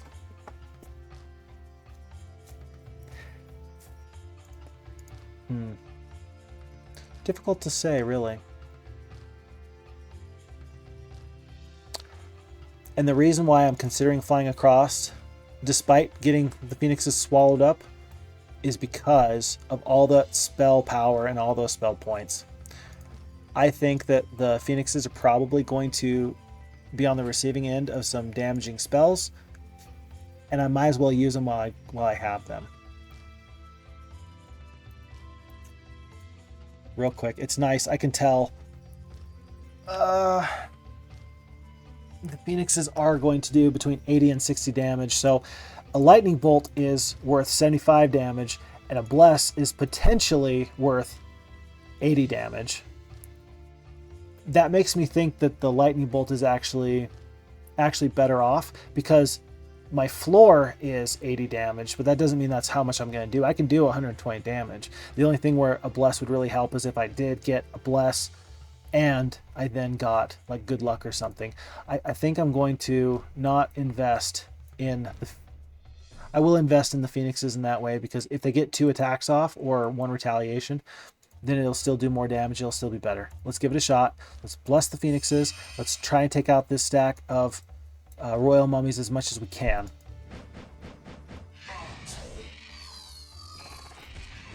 Oh, wonderful. Darlena attempted to do some kind of spell on the battle dwarves. Does it tell me what spell? She tried to blind the battle dwarves and they resisted the spell. That is fantastic. That is fantastic. I love it. I love it. I think that I should start working on these vampire lords. I think unfortunately I'll kill one and then they may raise one back from the dead with their attack. But I still feel like it's worthwhile to, well, or do I take out the royal mummies? I think that because I'm not going to be able to take out as many vampire lords because my elves are not grand elves. Why are they not grand elves? Then I must take what I have. Yeah, I'll kill the royal mummies instead of the vampire lords to make sure that they don't just heal up. It's kind of like there's no point, is my thought process. We did kill 2 royal mummies. That's great. We're going to charge across the battlefield. Oof, that's not good at all. There goes 1 phoenix. Now I don't think I mind killing the vampire lords. And I think that my next round of combat is actually going to be phoenixes doing 2 hexes worth of damage in that regard. I'll also send my dwarves this way so they can be able to respond that way or that way. Now I definitely cast a lightning bolt instead of any other spell. I'm not going to cast the fireball and do 30 damage to myself. That sounds like a terrible idea. Oh boy. And even though the power liches are going to be doing full damage, I think that killing these vampire lords is going to be a very good use of my time. There's the blind. I probably should have waited. Knowing that the blind was coming, I probably should have waited. It looks like there's a chance that the battle dwarves aren't going to get into the fight this round of combat anyway, but all the same. If I can I kill 39? I'm not going to be able to kill 39 skeletons. I'll kill 15 to 24. Should I kill 1? Should I kill 2 to 3? Should I kill 1 to 2? I know I'm kind of ignoring these trolls here, but I'm really just trying to take out stacks right now. Let's take out 1 lich. That was nice. I'll take out that. If I can kill the whole stack, if I do max damage, I'd prefer to do that. I didn't get lucky, but that's okay. These things do happen. Now, do I kill none? Do I kill 1? Do I kill 1? I think I just want to get these skeletons out of the way. It sounds stupid. I know it does, but I think I just want to get these skeletons out of the way.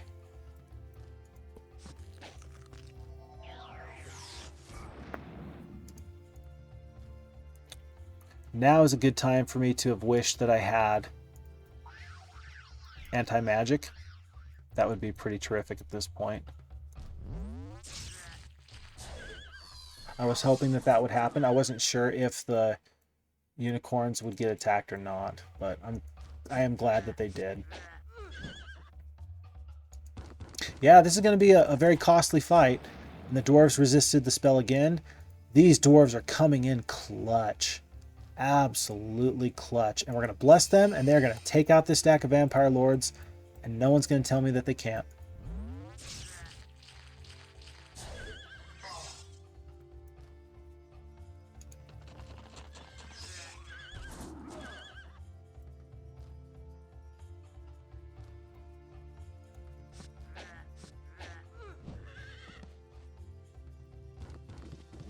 I'm very happy with that, because if you notice, the vampire lords had rejuvenated, I think 3. I'd killed 3 vampire lords over the course of combat so far, and they were back to a stack of 10, and then I took them all out in one fell swoop.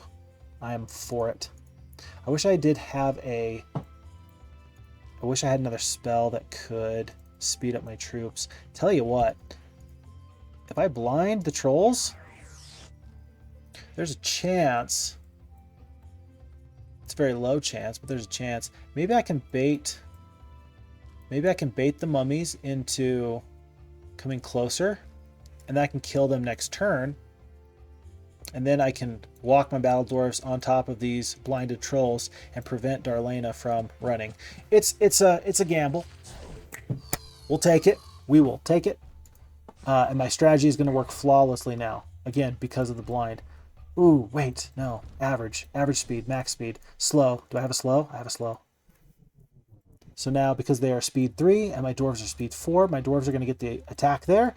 And then these trolls are going to be blinded until they are destroyed by all my troops in one fell swoop. In fact, I mean, I might as well work on killing these mummies anyway, but let's send these dwarves to the bottom. We got one more round before Bless wears off, or before Blind wears off. We're going to Bless the dwarves, so they're going to do full damage. We're just going to move our troops closer, just so when they can all of a sudden see, the trolls will realize, oh, we're in trouble. Average. This is an interesting point that I'm not sure of. We're going to wait one more turn, by the way. For Blind, if you get the blind dispelled because you were attacked, do you just lose your offensive turn that turn? Is that how that works? I don't know for sure. I do not know for sure. Rather than, well, 75, 40, I'm going to slow their trolls so they go from speed 4 to speed 2, so the dwarves are for sure going to get a hit. And then we should be able to clean this fight up. And no running. We lost 4 phoenixes and 6 unicorns, but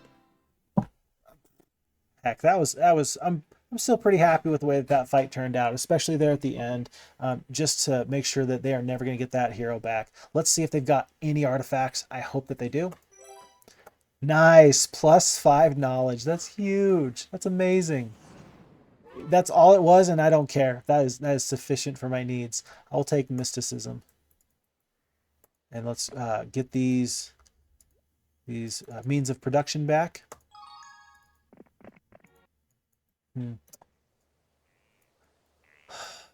Atlas is coming down here. With this army, just with the 3 titans, I can beat him. I don't know how tough he is, but I'm tougher. That's very bold of you to say with 2 attack skill and 1 defense. He could have 10 or 12. Yeah, but I got 3 titans. Yeah, but he's got a throng of goblins and several ogre lords. I wouldn't be so sure. I would not be so sure. But the alternative is that I just completely cede this amount of territory and potentially leave my town here open to attack. I think my priority now is building up 1 full mage guild. And I might as well pick the one that has the library in it. So, Mass Cure removes all negative spells cast upon your forces and restores up to 5 hit points per level of spell power per creature.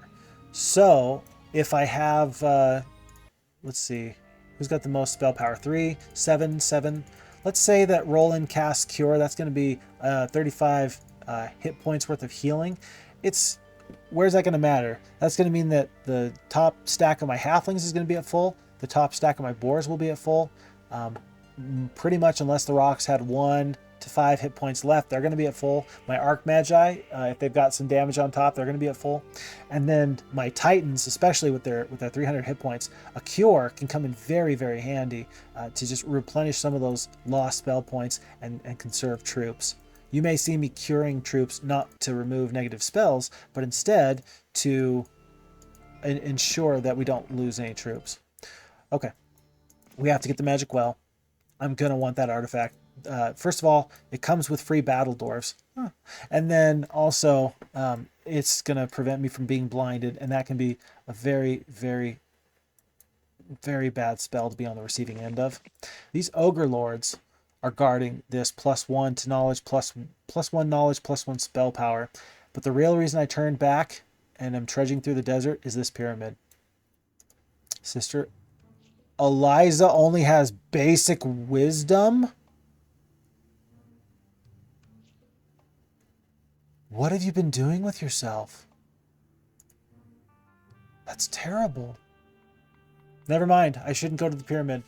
The pyramid, if you defeat the guardians, which is, I believe, 2 stacks of vampires, 1 stack of power liches, and 2 stacks of skeletons, you can find a 5th level spell engraved on the inside of the pyramid. So, this is a 5th level spell if you defeat the guardians of the pyramid. But because I don't have expert wisdom, there's no point in going. And it's a one-time thing. If you go and you don't have a spell book, you just lose, and that pyramid is a one-time shot. Because I know what it does, I'm not going to go into the pyramid now. I've already committed this far. I might as well take out these ogre lords, take these artifacts, but that's very disappointing and a very, very huge tactical error. How does Roland have more wisdom than Sister Eliza? That just feels wrong. That feels wrong. I really need a hero with expert wisdom. I really do. Should I send Roland to pick up Mass Cure, Mass Shield, and Holy Shout? I think so. I know that he's pathing this way, but I think I'm going to take the time to path this other way. A little bit of a tactical error there. Okay, let's buckle up for a second. I got a feeling this oracle is going to be important. Nestled among the trees sits a blind seer. After you explain the intent of your journey, the seer activates his crystal ball, allowing you to see the strengths and weaknesses of your opponents. Okay. So first and foremost, oh my word. So I have 3 towns right now, and that ties me for last. Oh, never mind, never mind. Stop, pause. Towns are the non-upgraded castles. So that means that I have 0. Green probably has 1, and purple probably has 2 towns. Okay. As far as number of castles, I do have the second most number of castles with 3. I imagine that means yellow has 4, and that means that Roland or Archibald has his 1 castle, and then green and purple probably have 2 castles. Okay. So right now it's 3 castles against 4, 5, 6, 7, 8, 9. 3 against 9. I like those odds. I do have the most heroes. Not a lot of gold in the treasury for me. Not a lot of... I do have wood ore, and I do have precious resources, so that's excellent. This is the one that really bothers me, though. Total army strength. I am at the very bottom of total army strength. If they sent all their heroes to come fight me right now, I would lose. No ifs, ands, or buts. No ifs, ands, or buts. That's a little concerning. Income is at the bottom as well. Will I be able to pick up all the troops that I want? That might be a struggle. And I've seen that. I've run low on gold already at least once. As far as stacking up against the enemy troops, the barbarians, huge amounts of attack. Huge amounts of attack. Thankfully, their toughest creature right now is a Cyclops, which isn't the worst, but I mean, if they get on top of me, I will be done. That's highly concerning. This is Roland. This is this is Archibald's portrait. He has 11 attack, 7 defense, 18 power? You're going to give Archibald 18 power? That's so much power. Oh my gosh, so much spell power. That's highly concerning. Not to mention the fact that he's got black dragons at his disposal. And so not only are you going to have to fight through, 11 attack power and 7 defense power to bring down his 6th level units, he's also going to be absolutely slinging spells at you, and you are praying that he just decides to use a blind instead of, chain lightning. So that's going to be a heck of a fight. That's going to be a heck of a fight. I'm not complaining because this map is big enough that I think that I need to change my strategy a little bit so I can be ready to match or exceed Archibald. And I'll tell you why in just one second. Yellow, I'm not super worried about that hero. I think that Darlena was the hero I just killed for Necromancers, who was purple. And that wasn't her primary. That was not the purple's primary hero. I think it was still Ranlu. Okay. Here's my thing, though. To beat these stats, it might be the most important thing I could do to literally send Roland and Sister Eliza through all of my holdings to pick up. That's that. Okay, let's just total it up. +1 defense, +1 knowledge. 1,000 experience, 2,000 experience. And then +1 level from the Tree of Knowledge. 3,000 experience. 1 spell power, 1 attack. 1 more knowledge. Okay. It might be worth it to make sure that my heroes get all the advantages of what's in my lands. We'll see. Lots of boars. We're going to take them out just because I've got the time. Or maybe I don't. And I don't think it'll be too big of a fight. We'll take it. Medal of Distinction. That's a +1 to morale. We'll take the sprites. Oh, I will need to move. And then sprites, 22 sprites. I'm just going to take back my mines. And now I'm going to consider, with this army being so small, but very potent, plus with all my spells, I'm going to roll through here and clear that resource cache out since I have a little bit of time. This is highly concerning. And it is day 7 right now. And so I'm going to wait overnight. And I'm going to pick up, again, as many Titans as I can. And I'm actually going to hope that Atlas will come this way along the road instead of into my main night town. I would hate to lose my main night town in this instance. And And in fact, I'm going to make sure that I'm not going to run into any issues by upgrading it as much as possible. Sister Eliza, we need to fight this battle.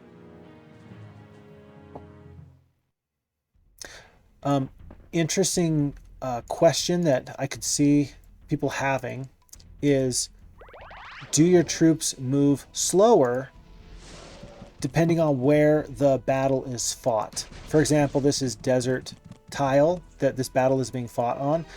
Does that mean that everybody should have 50% reduced speed? Would that be an interesting thing to add to the game? It could be, but because of how important battles are, I would actually recommend against doing something like that, mostly because battles are too important to merely be decided by the terrain. They provide variety, but in a straight up fight, you would prefer to have, I think I would prefer to have less RNG is the wrong word, to have less, not diversity.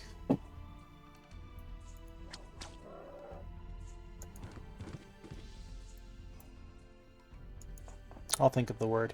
And I have to think of the word. I can't come back later. I have to think of it right now.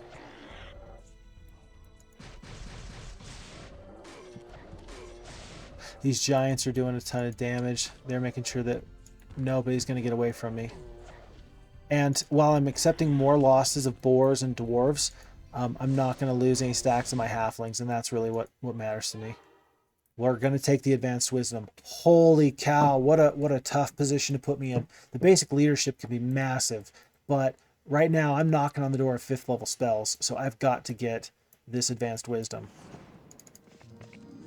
A walk across a dry saltwater lake bed yields an unlikely prize, a white pearl amidst shattered shells and debris. +1 knowledge, +1 spell power. I'm here. I'll take it. And here's the thing. I'm here. What if there's something really great just off the side of this map? This was such a sand trap. This is just like playing golf and your ball gets slowed down and you can't get out.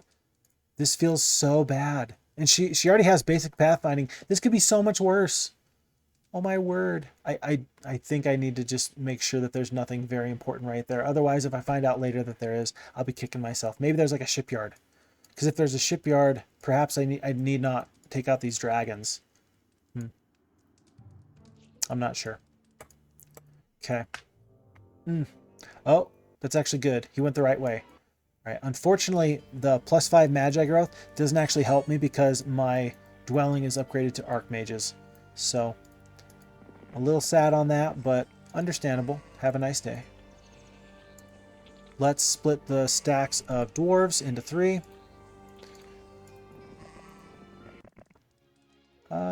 We'll fight this fight with some spells. I think we're not going to have any issues. And this will be another time where I just blind to incapacitate some enemy troops. I'll send 1 stack of dwarves top and then 2 stacks of dwarves bottom for defense purposes. Skip.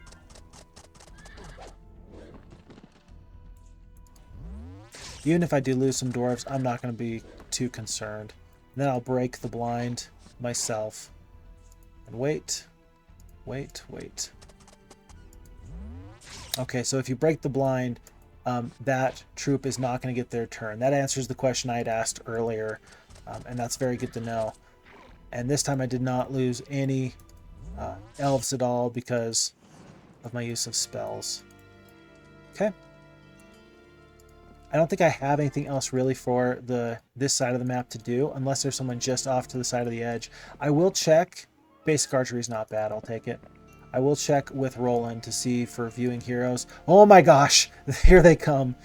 Everybody was over here, and then they just went, boop, boop, boop, boop, boop, boop, and they are coming right for the Sorcerer's Town right now. Like right now. I need to start getting a left turret. I need to get a right turret. I need to try and defend this town as much as possible. Even if all that is doing is making sure that the enemy is going to have to, not get additional troops from it. That'll give me time to get Roland and other forces over there to avenge my fallen friends. We're getting the level 5 mage guild right now. No, there's no point. There's no point. I don't even have expert. I don't even have the expert wisdom. That's so sad. This tree of knowledge might be useful. I think if I fight this battle, I may be able to get to my next level. Yeah, for sure. I'm only 90 experience away from my next level. Atlas is probably going to take this crystal mine. He may go to the windmill. He may go to the shrine of the first circle. I think I can surprise him very quickly. I'm not looking to trade all my precious resources, but I will give up some of my crystal. Just so I can pick up the rest of, well, I'm not even going to be able to pick up the rest of my archmages. And so perhaps I just need to make sure I get my additional flyers. So I'll have 2 stacks of titans, the 1 stack of halflings, and then some additional creatures just in supporting roles. And let's go right to the road so that we have the best chance of catching up to Atlas next turn. I hate that I'm doing this, but I'm going to.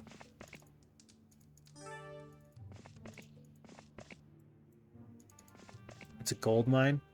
Not worth it. Not worth it. I wish I had turned back the other way, because it's going to take me so many turns to get out of this desert. You know what? It is worth it. It's worth it. It's worth it. And here's why. Here's why. Look how much I'm struggling to get gold. And I am making nearly 6,000 gold a day. 6,000 gold a day. And yet I'm still struggling this hard. Fellas, ladies, gentlemen. That gold mine is worth it. And more so simply because I'm here. And if we manage to level up, because we need 800 experience and we get the expert wisdom, this could be the difference between good and bad. Here's the thing though. We're going to dismiss the dwarves. We're going to dismiss the halflings. We are going to dismiss 28 boars.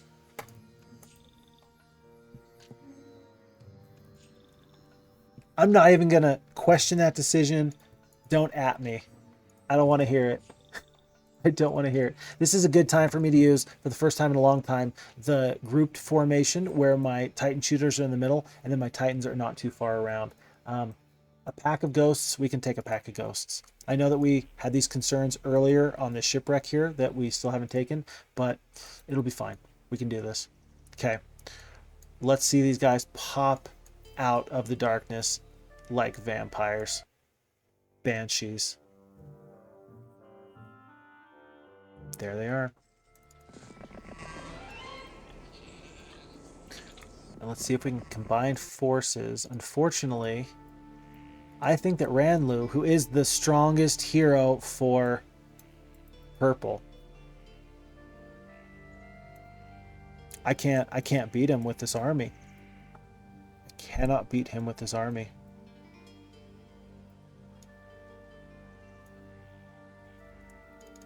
I'm going to get this gold because why not? But I'm not going to fight champions to get an artifact that I might lose soon anyway. If I can stay out of his sight over here to the left, perhaps we can... Because I can't get back home. He's on a road. He's going to get there. Perhaps I should go to the fairy ring and maybe be just close enough that if he can't get there, if my math is very, very wrong, that then we'll be okay. But otherwise, we have the chance to escape. Wow, that's unfortunate. Let's see if there's any units to purchase. There's a whole flock of units to purchase. We're gonna get the left turret. We don't have enough. We don't have enough money to mount a successful defense here. Let's sell a whole ton of our wood, and let's get the hardiest troops that we can because we have all these turrets. Let's get the most defensive units with the battle dwarves, and then I do want at least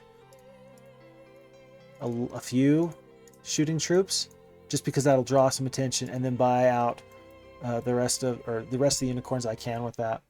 I don't love it. I do not love it, but it's what I got. Alrighty. Since I can't catch him, and I doubt that I'll be able to, because I do not have logistics. I'm going to take the crystal mine. And maybe he'll turn around and try and cause me grief, but I doubt it. Glorious combat. This fight would have gone very different if I'd had the level 1 and level 2 creatures in there. So basically, this fight cost me 29 boars. It cost me 29 boars, 36 halflings, and a couple of dwarves. Spiffing. Absolutely terrific. But we got 1,000 gold a day. Hey!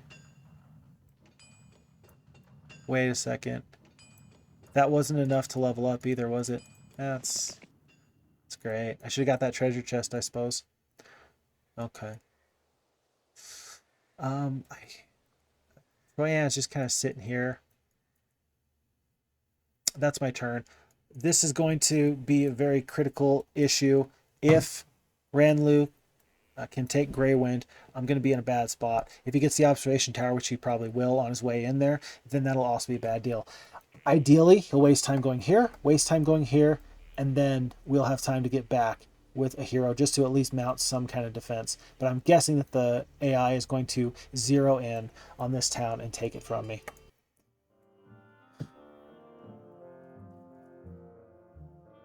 That was interesting. Okay, my forced to suffer a bitter defeat. I'll fight it just because I want to see everything he has. 13 bone dragons, my word. Tons of spell power, tons of knowledge. And I agree with the computer's calculations in sending the phoenixes across the field. We're going to only do 45 to 90 damage, but every power lich I take out now is better than waiting to die. Let's see what kind of spell he uses. He uses no spell there. That's a little surprising. Let's see if we can kill one more lich.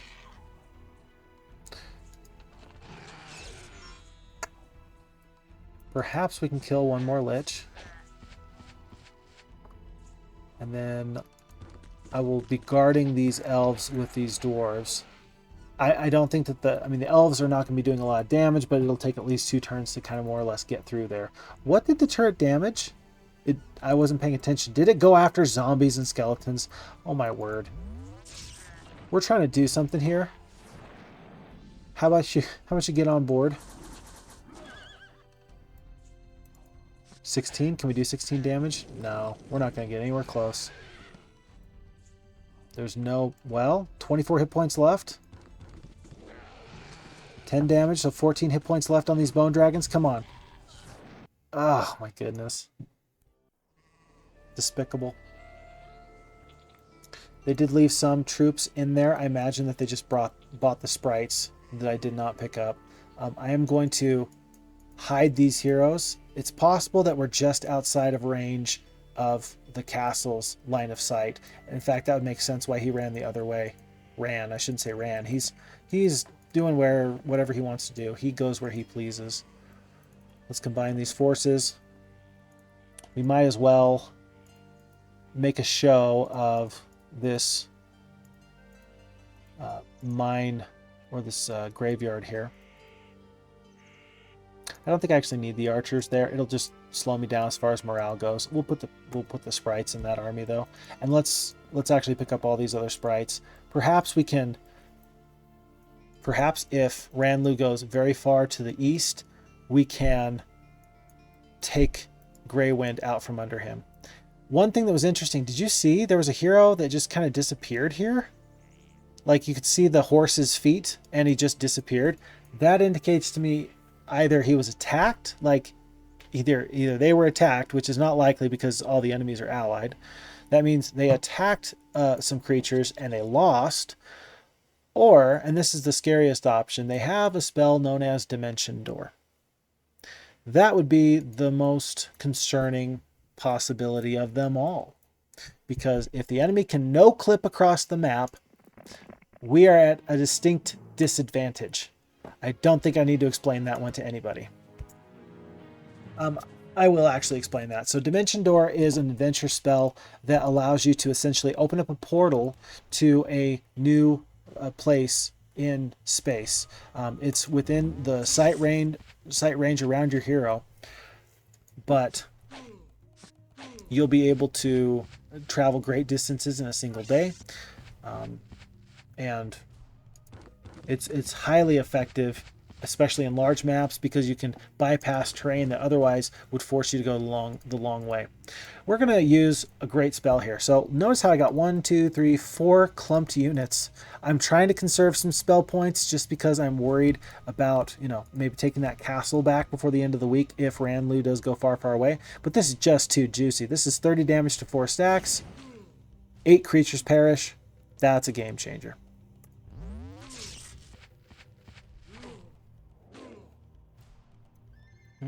I think that these dwarves and these sprites cannot manage these zombies. So let's take out these zombies. So then after I defeat this stack, we can go immediately down and defend the greater druids. We are going to actually retreat the battle dwarves back 1 step so these mutant zombies cannot reach them. Okay. That's close enough. That's close enough.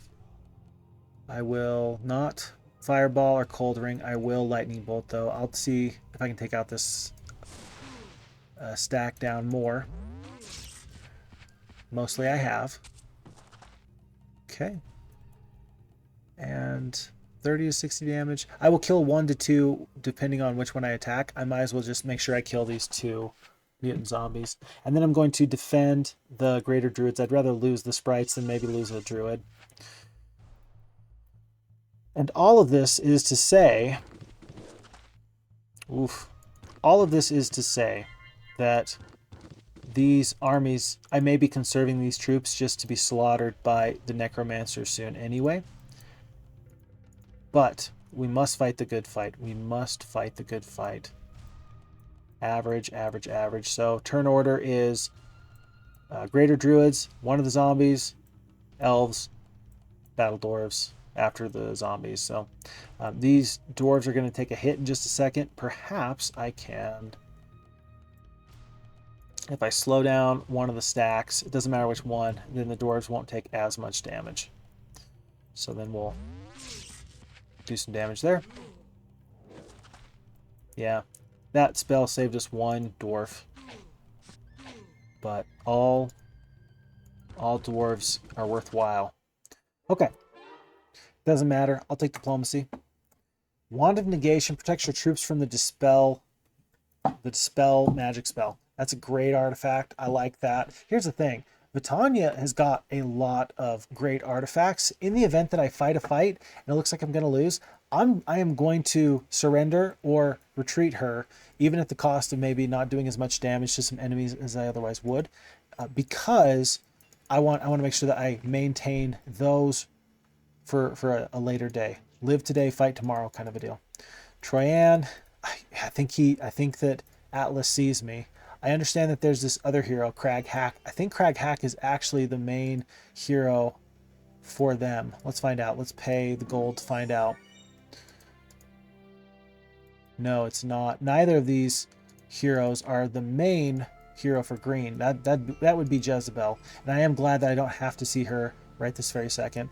Let's take out Atlas so he can't get further this way, and then we can wrap back around and take out Crag Hack. If I can eliminate green, if I can start getting, I don't know, 3 green barbarian castles at my disposal to start generating troops, then I can start to be making more troops than the enemy. Then I can potentially fight less of an uphill battle. Okay, let's fight this. I don't think that Atlas has much as a way in the way of spells. He may have 1 lightning bolt. He may have 1 dispel. He may have 3 or 1 cure, things like that. And because of that, I'm actually going to wait on casting a spell. I want to see what he does. I want to see what he does, especially because the nomads are very fast and they're going to go before this stack of titans. A slow? I'm not worried about a slow. Let us. Mass Bless would be nice. Yeah, let's just use the Mass Bless now. And I anticipate that these nomads are going to be the primary concern at this moment. These goblins, if they caught a haste, they could probably get across the battlefield very quickly, but my titans are still the fastest troop on the board, so I'm not going to worry at this current juncture.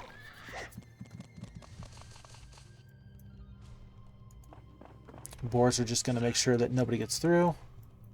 That's a pretty good hit. Nice job, nice job. A bloodlust. And then let's do... I want to take out this stack of orc chiefs. I also want to take out this stack of goblins. Let's focus on the goblins right now, just in case the goblins got good morale. They would cross the battlefield. Maybe they would threaten to do damage on one titan. 8 attack is nothing to sneeze at. That's 14... Here, we'll do the math real quick. That's 14 attack. That's my 16 defense. So they are still going to do 10% reduced damage overall. They're not going to be anywhere near to killing a titan. Still, I just don't like goblins. Bye, Felicia. Let's kill all 9 of these orc chiefs.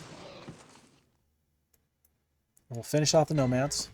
Now I'm starting to think about, okay, how can I make sure that the enemy does not run? Perhaps what I should do is first of all, I should have used the halflings to take out that one stack of goblins. Second of all, I'm not going to be able to kill ogre lords at a great enough clip at this current moment. This is going to sound crazy, but I can kill 47 there.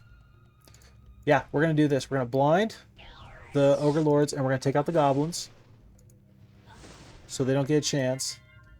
And then we determined that because they're blinded, the ogre lords have lost their turn. Oh, that's so wonderful. In the turn order, it even shows you.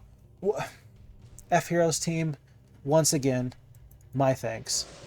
You are a beautiful group of people. And I do want to point out that from everything I've seen, the FHeroes team, sure, it has a core of individuals who are involved in the day-to-day operations. They take care of most of the stuff that goes on, but there's many people that lend their services here and there and do just such a great job. So grateful to everybody that works on this project. Very grateful. Logistics right now is more important than ballistics. I'm going to want ballistics later, but logistics will help me right now. In case you didn't notice, we just got Expert Wisdom. That means that getting our level 5 Mage Guild, oh baby, that's worth it. We're going to see what Crag Hack does. I don't have the movement points to threaten him right now. Anyway, if he runs away, well, there's Jezebel. If they try to converge upon me, then I will resupply with Troyan. Can Troyan reach? Not quite. Let's wait a turn, and then we'll consider buying creatures to supply Roland and just have a mixed army. He just, whoa, slow down there. He does not have enough troops necessarily to really take on these fights. 6 Titans will do tremendous amounts of punishment, but I do want to make sure I have a good supporting cast as well. Let's see what the AI is thinking. The AI is thinking, we hate you, we hate you, we hate you, we're coming for you. No chance, no way. I don't think that this observation tower actually spotted my heroes here. I don't know. I wish I could tell. But again, I'm hoping to just lay low until we can get support from Roland or someone else. Alrighty, we actually have gold again.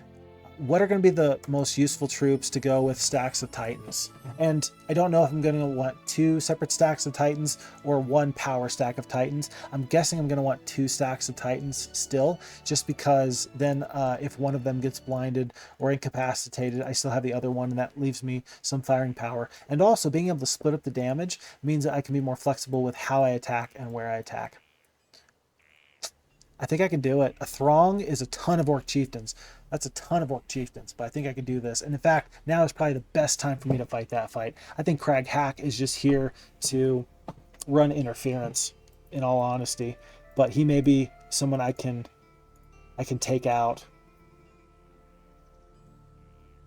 You know, pull some tricks with, blind, slow, etc.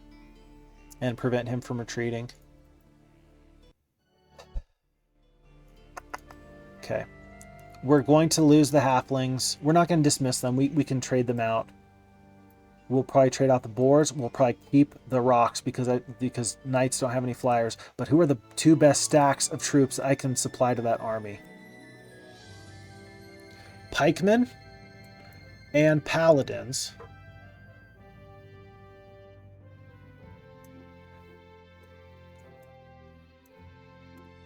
But we're going to make them crusaders. That's going to eat up half of my gold, but I still think that that's going to be the most valuable thing. And that might mean that I do it like this, and I'll just have the rangers really be the secondary unit in here, as opposed to pikemen.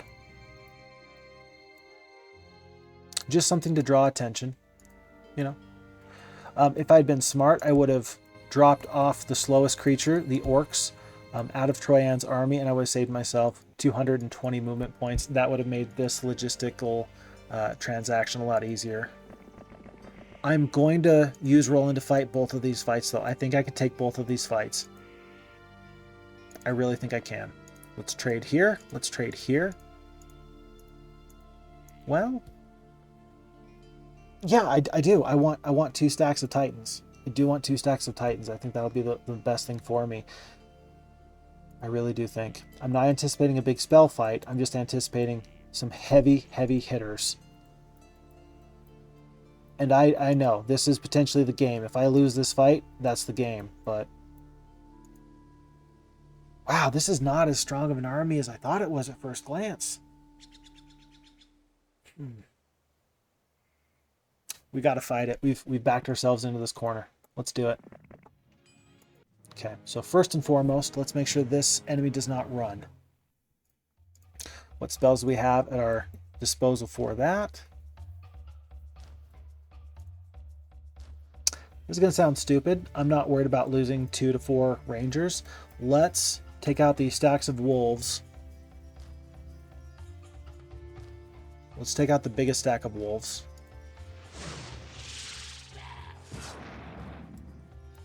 Let's skip and let them come across the battlefield. And let's take out, because these rangers can kill 1 wolf. So let's take out this other stack of wolves.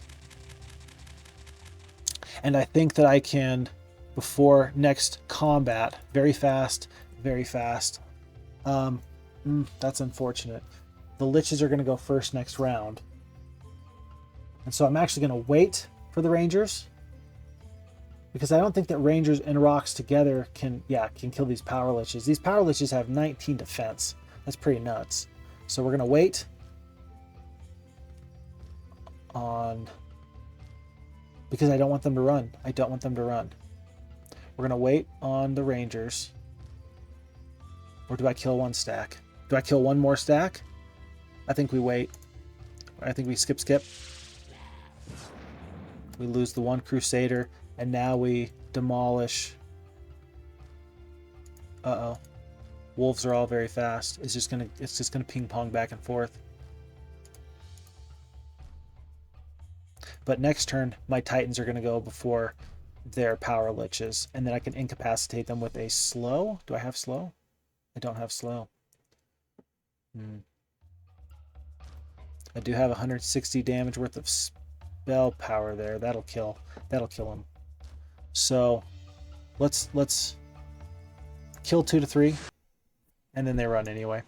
Yeah, I probably mismanaged that, or they were just playing really smart and really safe. And what did it cost me? It cost me some good spell points, which might be very important here. I'm guessing that I'm going to lose as far as the computer calculations go, and then I'm going to get the opportunity to do this. This is going to be tough. That's probably going to be 8 to 12 Cyclops. It's probably going to be, what, 50 to 100 Orc Chieftains? Probably 20 to 50 War Trolls. Let's fight it. Okay, so we do lose. 28 War Trolls have gone down in this fight, and somehow the computer indicates I'm not even going to touch the Cyclopses. I don't know how that could possibly work. Wow, 100 on the nose. 100 on the nose. and I don't have meaningful spells here. They don't either, but they're going to do tremendous amounts of damage. I do, wow, 23 attack skill on these war trolls. Tremendous. Now, here's what we're going to have to do. I don't like it, you don't like it, but we're going to have to do this. We are going to have to start blinding everybody and hope that they don't have a dispel or a cure. That's what we can do. We can blind all the way down and deal with the sacks one by one and utilize our spell points in that regard. These war trolls are going to do so much damage. Do I hope that they don't have a dispel or a cure? No. I think if they have a dispel or a cure, I force them to use it. And so that way, because they only have one. With 10 spell points, they only have one. So let's do this. And let's make them prove that they can beat us otherwise. If these Cyclopses get good morale at any point, we are absolutely in the pits. We're not going to attack these war trolls. We're going to try and take out the biggest stack of shooters now. We're only going to be killing 9 to 13 at a time. But we've got to do what we've got to do. I'm excited to see right here what spell Jezebel comes back with. There it is. I'm actually okay with them killing those rocks, though. I'm perfectly fine with that. I don't want to lose the rocks, but I'm more okay with that than anything else. Oof. Brutal. Absolutely brutal there. Okay, but here's the deal. You have no more... Dispel costs only 5 spell points? I thought it cost 6. Cure costs 6. Dispel costs 5. That's where my mistake was. We're gonna have to make them prove it again.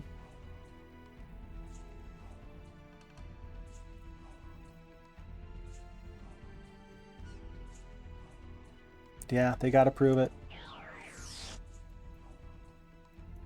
And then let's deal with the oh gosh, 25 attack skill, 22 attack skill, 14 defense, 10 defense. This is going to take them 2 turns to get here. These guys are going to be right on top of me right now. The Crusaders are going to take their double shot against the Ogre Lords. Wow. Did I kill a single? I killed 2. I killed 2 Ogre Lords. I'm going to kill as many of these goblins as I can. 52 to 79. If I can just cut that stack in half, that'll be pretty good. Whoa! Alright, this battle's over. Oh, folks. Oh, folks. Okay. Alrighty. Yeah, this one is lost. Unfortunately, and I have access to a 5th level mage guild if I can get there, but it's not going to matter. I don't think it's going to matter. I think the best thing I can do now is blind the trolls, see if I can sacrifice this bit of titans, move them over here,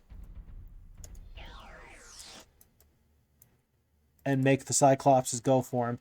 Heck, I'm probably actually going to move these titans. I wish I could have them attack these goblins, just melee, just move and attack as opposed to shoot, but I don't have that functionality in this version. 5 tiles, 1, 2, 3, 4, 5. So I'm going to have to move the titans out of range. But if I move the titans over here, they are going to be further away. 1, 2, 3, 4. No, they're going to get caught by the Ogre Lords anyway. Still, that is my best bet, to blind and then to take troops out one by one and absolutely cheese this fight. I really wish I had about 120 spell points. I could definitely win this fight with 120 spell points. With 58 left, it's gonna be tight. It's gonna be very tight. I'm gonna be 1 tile away from these war trolls. I don't want to be right on top of them, but I want to be right next to them. That good morale was not bad. but I really wish I could have rather had it on these 3 Titans. I'll take what I can get. I'm not complaining. I'm not complaining. I'm not complaining. But again, we do have to move away from the Cyclops. Oh, you are kidding me. Oh, gosh. You are kidding me. Gonna blind them. So now 7 turns, 8 turns. You know what? We might still be able to do something here. Let's take out this big stack of these orcs. You might see me start to drop some cures. Oh my gosh.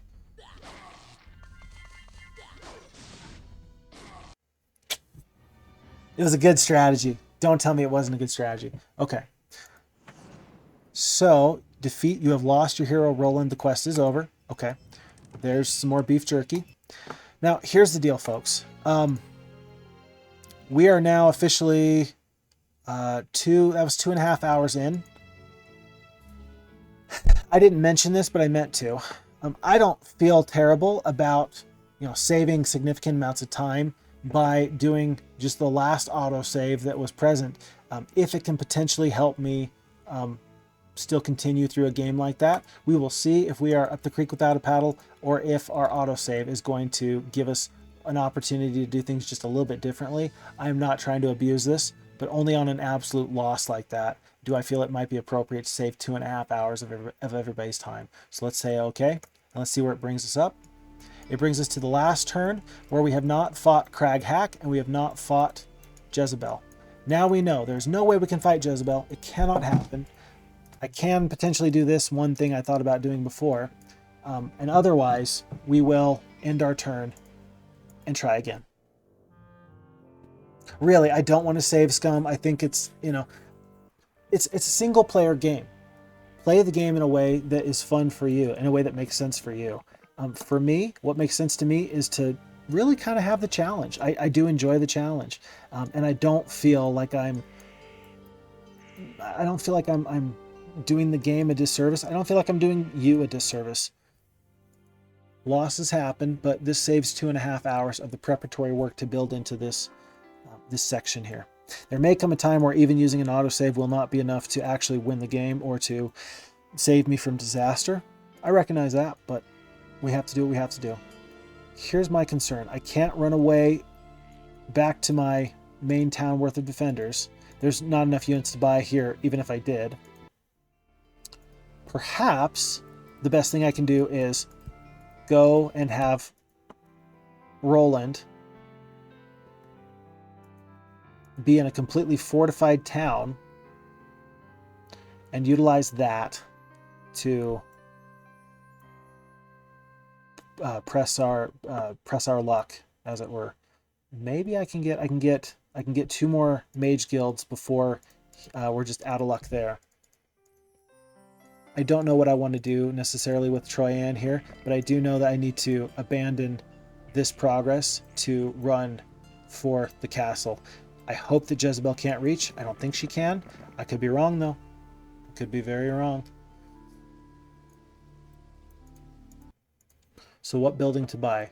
I don't think that I got a lot of value out of those Crusaders. I don't think I did. I think I'll get more value out of spells and defenses. So let's get the spells. Let's see if we can get a good level 3 spell. Anti-magic.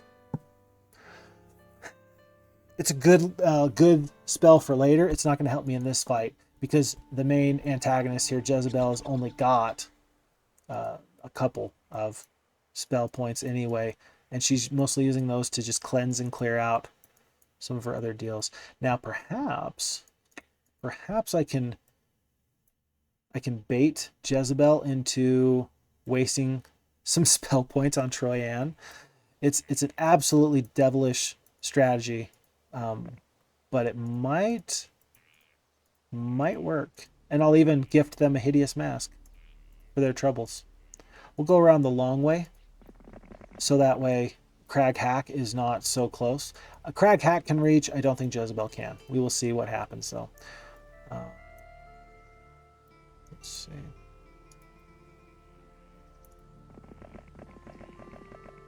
Might as well pick this up. Pick that up. And you. Where were you when I needed you, Sister Eliza? With your ultimate crown that's doing you so much good in the desert. But I digress. My bad. I don't know how good this yellow hero is. Alamar. He's only got those 4 genies. He's got the pack of minotaurs. We might be able to beat him. If he wanders right into us, we might be able to turn this around and surprise him a little bit. I don't want to lose one of these heroes, but I may be able to surprise him. Okay. Now, I do think that this is a fairly decent idea to try and bait some spell points out of Jezebel. Let's make sure we got our last building here. Glad we got the fortifications a while ago. Do we get 1 turret or do we get 4th level spells? I think that we roll the dice on 4th level spells as opposed to getting a little bit of extra defense. Let's see, that would be 28. That would be all my wood. I can't do that. Because I need 5 wood. I need 5 ore. And I'm trying to get up to 8 gems. I need 5 gems. I need 8 of each of the precious resources and 5. So I could trade 1. I could trade 2. I could trade 1. 1 and 2. 1, 1, 1, 1, and 2. I think I can make it if my math is right. 1, 2, because that'll leave me with enough. 1, 1, and then do the crystal there. Okay. Wasn't even close. Wasn't even close. Mass slow combined with bless. Remember when I said that mass spells are incredibly valuable? This just saved the game for me because mass slow has to be dispelled 1 by 1 by 1 by 1. The shooters were an absolute terror in that fight. No doubt. But the ground unit's getting good morale and being right on top of me. If I can't deal with them, then who cares about the shooters? This is a game-changing spell for me here.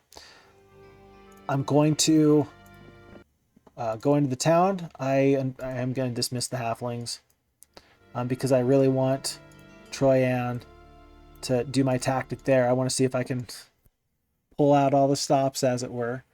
And then with all that gold, I'm going to get all these pikemen, the best defensive unit here, and I'll probably get all these swordsmen. I'll get all the archers. Is it worth it to get 16 swordsmen and get rid of 12 boars? Man, I'm getting rid of a lot of troops this game. Am I doing this wrong? That's like 45, that's nearly 50 boars I've dismissed this game, but I dismissed them so that way I have enough room in my army to go into there, right? I think that makes sense to me. If there's 1 troop in the garrison, then Roland can't defend there because what would happen to that 1 additional troop? That just makes sense to me, but I'm not positive that that's how that works. I'm a little concerned. Can you tell? But I'm going to do that. And I'm doing that as opposed to having 2 stacks of titans. That might hurt me, but I still think I'm going to stick with that. The biggest concern is that if the titans get jumped on, then they're going down. So we will see how this fight goes. But for now, let's see if we can waste even a little bit of spell power would be great. Let's split this into 3 stacks. We're probably not going to get to go. These troops are all very slow, but maybe we'll waste some spells. Like a haste. Do you want to bloodlust yourselves? Anything at all? Oh, you just want to get good morale. Okay, that's fine. That's fine. Actually, hold on. Ooh, and I do get to go, so that's kind of fun. Here's the thing, though. So they didn't use any spells, but maybe their morale is great and maybe their luck is great because they visited a temple or something. And the buff for morale and for luck can go away after you fight that first battle. So maybe by fighting this battle, maybe the morale will drop from great down to something lower. Maybe the luck will do the same. And I might as well take a free pot shot. What do I want to kill with 50 damage? What do I want to kill with 50 damage? 1 troll, 3 orc chiefs, a whole ton of goblins. You know what? I'm gonna take out. I'll take out goblins. Sure, why not? And then I'm just gonna not accept 20 gold. I don't even have. Well, I have 20 gold. I don't even have 70 gold to do that. I'm just gonna run. No, I'm gonna fight this so that they. No, I'm gonna run. I'm just gonna run. I don't care. Okay. Nothing doing over here. Nothing doing over there. Sister Eliza is still in the desert in BFE. You come upon a very old woman, long blind from cataracts and dying alone. You tend to her final needs and promise a proper burial. Grateful, she gives you a magic pendant emblazoned with a stylized eye. It lets you see with your eyes closed. Okay.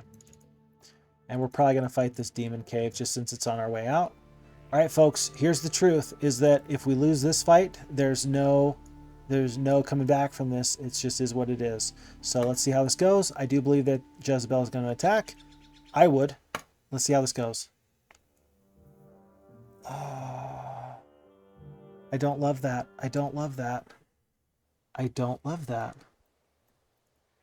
I do not love that. Huh.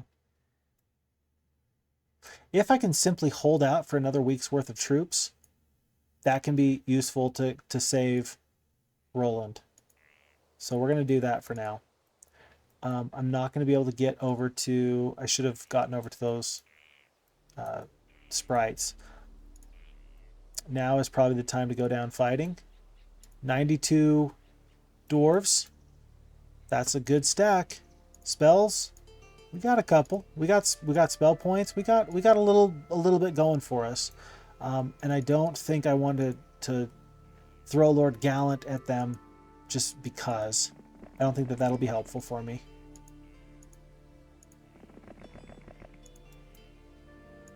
So let's combine these last group of pixies. Sprites. Now let's fight this fight. The enemy has fled. So we're going to get the opportunity to win this fight. Let's fight it with some spells. That'll help this go even better. Let's see, lightning bolt, blind. He's going to have spells and 8 spell power. All their heroes have such high spell power. It's truly impressive. Let's take out with 125 points of damage at 5 centaurs a pop. Does the damage calculation calculate for me? 25? Okay. 25 or 2.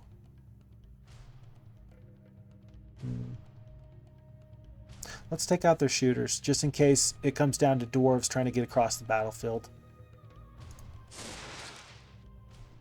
And then let's start to work on these genies. If the genies attack this group of battle dwarves and they half the stack, I'd be devastated. Absolutely devastated.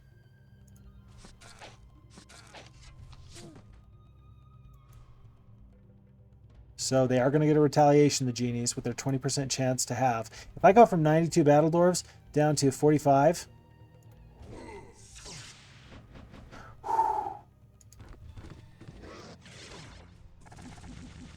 Okay, my dwarves resisted a spell. I'm not sure which spell, but it was probably a pretty good spell. Do I have a haste? I do not have a haste. I've got tons of lightning bolts, though. Let us... these dwarves will get these genies. Let's take out the rest of these centaurs. And then let's skip the elves' turn. Let's actually move the elves closer to the fight. So that way, when they come across the field, my dwarves can get into the action. How dare you have good luck. Wow, they're fairly strong. Only one battle dwarf again. I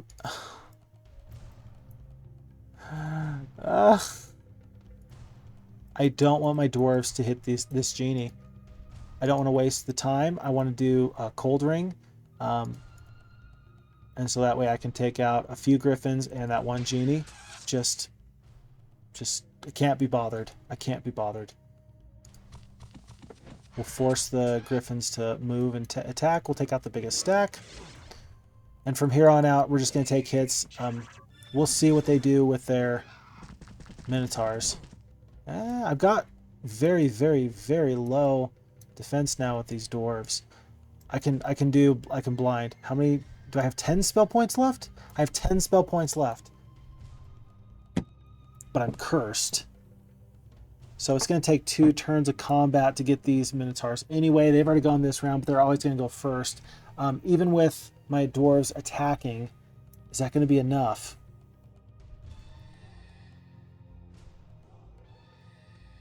One, 2. Let's just see how much damage we can do. 3 perish. I don't think that that's going to be enough to scare them off. I think that I'm going to move, and then I'm going to blind them. Nice! Nice. Okay, so we're going to attack. We're going to attack. And we're going to blind. That's the ticket. And now we're going to wait, and we're going to finish them off with the dwarves, and we're going to walk away from that fight as victors, and they're not going to get to run. So 2,300 experience points. I'm immune to paralyzed spells now. No berserk can be used against me. We'll pick up the pathfinding. And I'm wondering, that purple hero went back up, and they just ran away. I wonder... I'm not going to be able to get back to my hometown here, which is very unfortunate. It's very unfortunate because it's day 6. Next turn, I'm not going to have enough movement points to get there. Unless... Ooh, buddy, watch this. All right, here's the strat. How close am I? That's the question. I'm not close at all. I can get that far next turn. It will take 2 full turns. I can't... jettison 19 dwarves. I want people in the comments to be like, bro, what are you doing? You keep dismissing all your troops and then you wonder why you don't have a good army. What is wrong with you? I know, you're right. I'm not trying to get rid of all my troops. It just looks like it. We are once again going to wait. And that's actually really pretty nice because now we can afford all the troops that we wanted that we couldn't get before. Or what was it? Well, we were trying to get something. Left turret. We might as well pick up the left turret. Tell you what, we might as well try and get another 5th level mage guild. I know that we're too far away from it, but heck, we might as well. I want to see what Jezebel does. Tell you what, if Jezebel kills the dragons and hops in the boat, sure, I'll lose a lot here. But I can then run by, hop into my main wizarding town, and I can be safe. Because it takes 1 full turn to get on the boat and 1 full turn to get off the boat. Now, they can be in the boat and then just land over here as I try and, make my way downtown. Walking fast, faces past as I'm homebound. But we won't know until we try. All right, I'm going to ignore the demon cave. We've got to get back home. End our turn. It's all coming together. Let's push. Let's push. Oh, I miscalculated. It's day 7 now, but I'm going to go first next turn, and so I will be able to attack this smaller army, and I don't have many spell points. Perhaps it would be better to use Sir Gallant, but for now, we're going to plan on Sir Gallant transferring troops over to Vitania, and then making that work that way. Yeah, Jezebel's probably going to land here or here. Once I do that, will I be able to get far enough? The answer is no. I don't know, maybe if I move into just this kind of preparatory spot here, and I threaten to go this way or that way, maybe they won't land. Maybe I just do this dance with them where they stay put and they land and they unload and they land and they unload. Let's find out. Let's find out what happens. This is sad because Crag Hack is going to get that observation tower. And then I'm concerned that they're going to say, oh, Wizard Town, let's go pick that up. Did I get a 5th level spell in here? I did not. Okay. Aha. That's actually great. I think I'm okay with that. I think I'm okay with that. I'm very sad to see what's going on this side of the map. That's terrible. There's nothing I can do. This is the end, ladies and gentlemen. Let's make sure that Vitania can try and survive so we can pick her up later and save all these artifacts. But otherwise, this is the end. Let's go here. Let's trade 1 dwarf back. And so Sir Gallant and his 1 dwarf friend are just going to go pick up some peasants and hang out with them. Vitania might as well make this last stand, try and take this town, and then try and hold it against, what, a pack of bone dragons. What was that, 13? Is that, I think, what we said it was?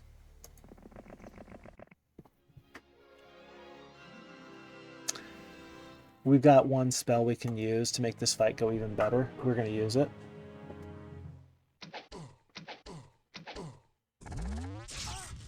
Dwarves resist the spell. We are all for it. Should we do a cold ring? It'll take out 1 unicorn. It'll take out a flock of sprites. It'll take out 2 greater druids. I don't think that's a bad idea. Let's do it. The only problem with that is that we're not going to have any spells at all available for the next fight against Ranlu when we're defending. But there's ups, there's downs. Just got to play the hand you're dealt.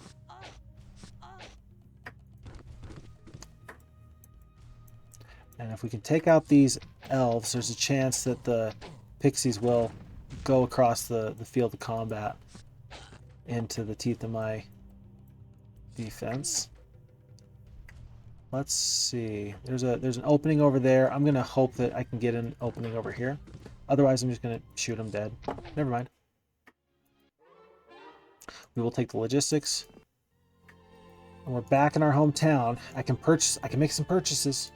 I can really make some purchases. Here's the deal. I don't think the Jezebel, because she landed on this side, I don't think that she can reach this town in 1 turn. I might as well. Well, here's the deal. Am I going to be able to fight off a pack of bone dragons? No. But is it worth it potentially to keep the enemy from getting more sorceress type troops? How about I just buy the most expensive sorceress troops? How about I upgrade these? And then we can buy the elves. Yeah, let's just buy the elves since we already have a stack available for them. And let's just have that be our final stand. It's not great, but it's not the worst thing to ever happen to me.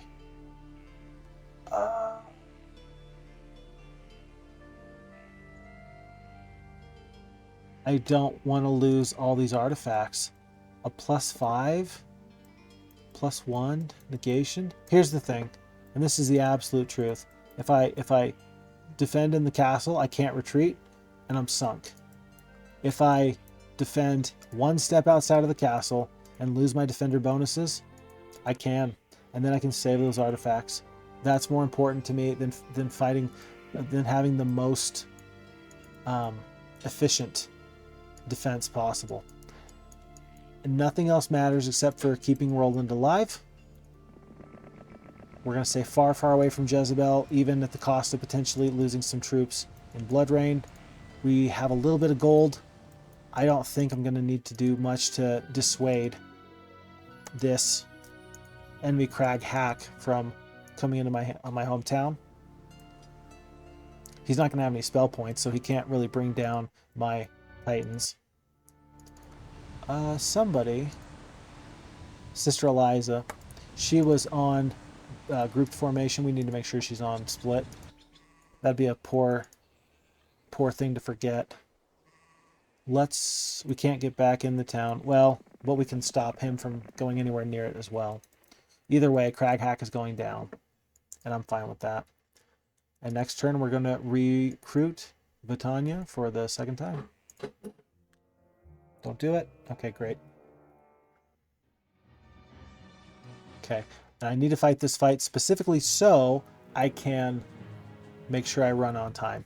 I'm truly impressed that I was able to kill 7 bone dragons with this army. 7 bone dragons? Really? Possibly. Probably because there's not this many power liches. I don't anticipate that the enemy is going to go into full defensive pose here. If I attack, I'm pretty sure that 13 bone dragons is going to retaliate and kill 3 phoenixes. I'm pretty sure. But I do want to take out as many of these dragons as possible. They're a powerful unit. They're a very powerful unit. More so than I am worried about fighting liches later, I'm more worried about fighting a big stack of dragons.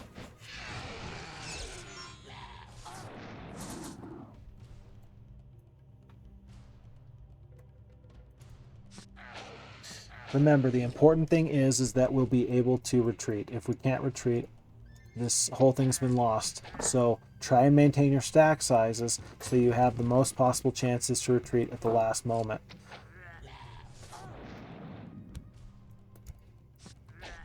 Very nice of them to just play the shooter game with me. And in fact, not using any spells. Why is Ranlu using no spells? I'm a little flummoxed. Yeah, these power liches aren't doing much, but they're doing enough. Oh my word, how many did they just kill? 37 dwarves perished. Oh my goodness. I'm getting baited in. I'm getting baited into trying to do one more turn, and it's not going to work. I'm just going to cut my losses. Wow, we go from 7 bone dragons lost to none. How did the computer fight this battle?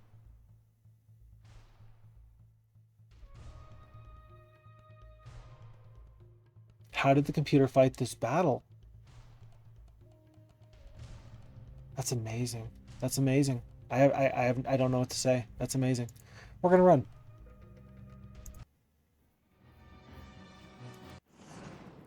Wow, that's amazing. All right, and we're just gonna try and stay alive. Welcome back.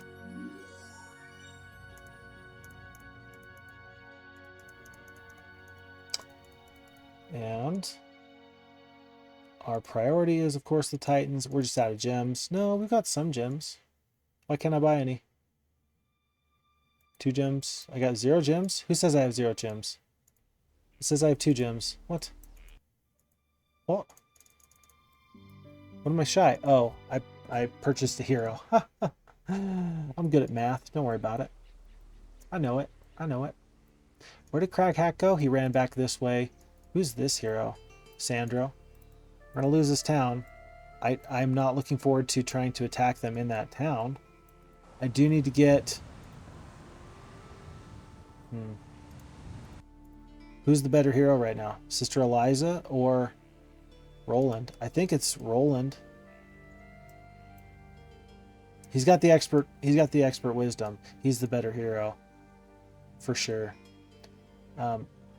Even when you don't have 5 level 5 spells. Think about that. Right now, once I get level 5 spells, it's going to be no brainer.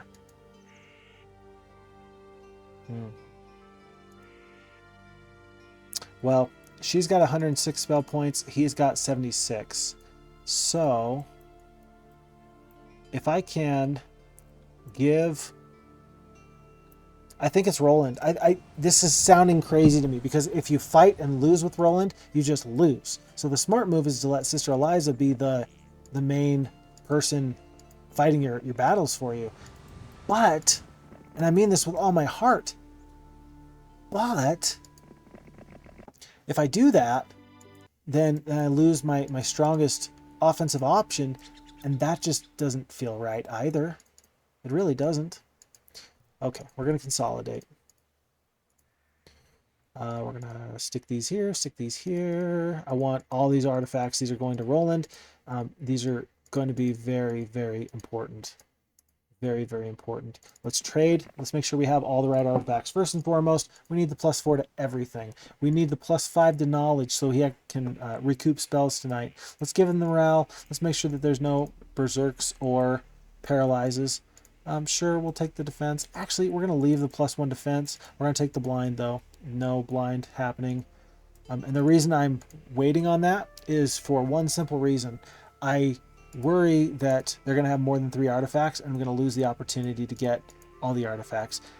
I think that that is a I don't want to say a weak choice. It's potentially weak. How good is +1 defense? It can matter. That's potentially 10% less damage that they will do to me, or 5% less damage, depending on if I'm defending higher or lower than they are. That's 5% or 10%. That's 10% damage. It's 10%. When you think about it in those terms, that really changes things. And who's to say that I'm actually going to be able to fight a fight where I do end the enemy, where they don't run away? There's no guarantee. There's no guarantees. This is Heroes of Might and Magic 2. There are no guarantees. Let's pick up our Mercury. We've been sans gems for some time. Currently, here's what we have. We've taken heavy losses. No Mercury is coming in. No Crystal is coming in. We're going to wait a turn. I'm going to actually borrow all these Titans. I'll give them right back. Don't even worry about it. I'll give them right back. You won't even know that they're missing. Who's the slowest in this group? 4, 4, 5, 5.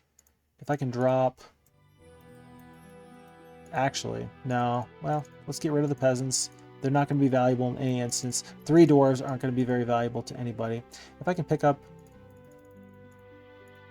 1 boar and then move the rest of these units up here, then I'll have the max speed at the start of this next turn.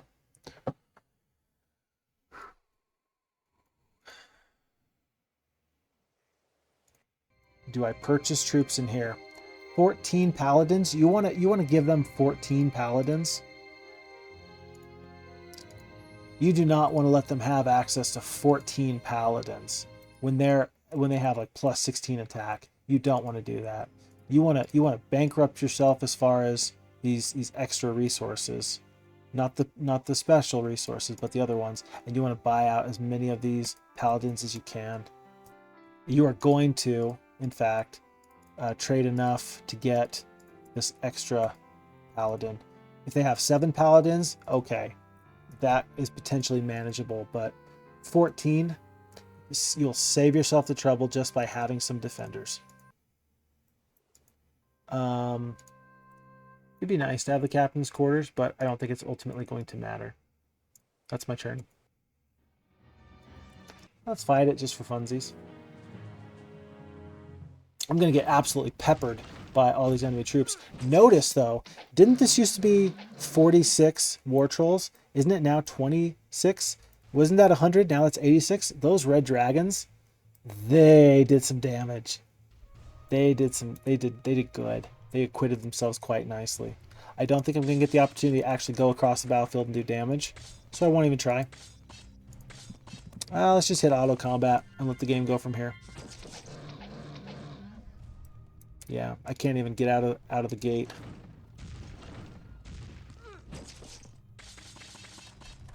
Why would you do that? Why would you do that? If you wait in the town, then you're going to get an extra left turret shot, right turret shot, and main ballista. By hitting auto combat, I actually lost myself something. Did you see that?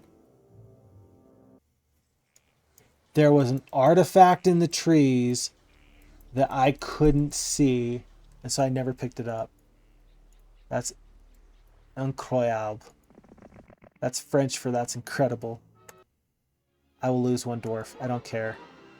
Expert freaking wisdom. We're taking it. +4 to spell power. That was a huge pickup. Huge pickup. Okay. Okay. So does that change things? Because now she has expert. She's now got the expert wisdom. No, that doesn't change anything now anyway. I already made that decision. That doesn't change anything. Because we don't have level 5 spells right now. I walked out of the town without buying all my units. So we're going to waste all the movement we would have saved.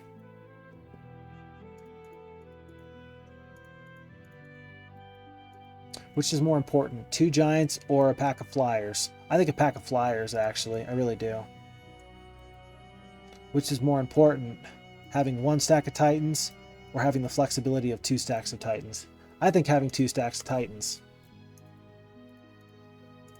Sounds crazy. Which is more important, having some shooters who are very, very weak and going to go down quickly, or having 12 flyers? I think 12 flyers. This is some weird decisions I'm making, but I don't think I'm wrong. I really don't think I'm wrong. I think that army is actually about the appropriate mix, given the fights I anticipate fighting very, very soon. Oh, buddy, here I come. Knock, knock, open up the door, it's here. Perhaps I can be cheeky and steal that boat with Vitania, since she has nothing else to do. Heck, maybe I can have her go up here and just grab some fun stuff up there. No, don't do it. We're just hanging out. If I lose Sir Gallant, I will accept my losses, and I'm not going to try and bring him back.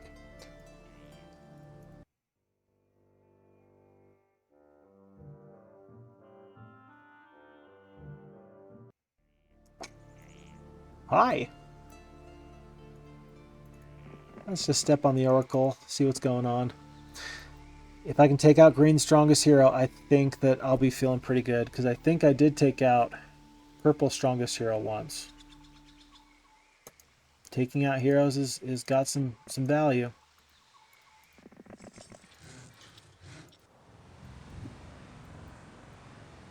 And now she's just sitting in there. How dare she? How dare she? They say that he's their strongest hero. He's got several black dragons. I'm inclined to agree. Let's see if we can pick up one more Titan. We'll bring these troops along. Maybe we can relay with Vitania. We'll just have her sit here. She may draw attention, but... Whoop! Whoop! Okay, we're fighting. We're fighting. We don't have a choice now. It's day 5. If I need to, I can get back to that castle. I'm not worried about Sandro. I think I can take out Jezebel. I'm worried about Agar. Which is the toughest battle? I don't even know what he has. That's my concern. I don't want to just lose Vitania because, look, she's got expert wisdom. So if I get a great 5th level spell, she can be just a monster.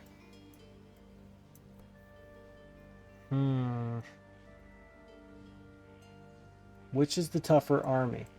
Yellow's guy? Or Jezebel? He's gonna have spells. Several is less than 7 black dragons. But his spells, that's the question. I think, here's what I'm gonna do. Because I can fight and then fight. I can take out both of these armies. I'm gonna use Sister Eliza to walk right by. We're gonna transfer. Uh-oh. Ugh. We're going to walk right by. We're going to pick up this extra Titan. We will leave the giant for now.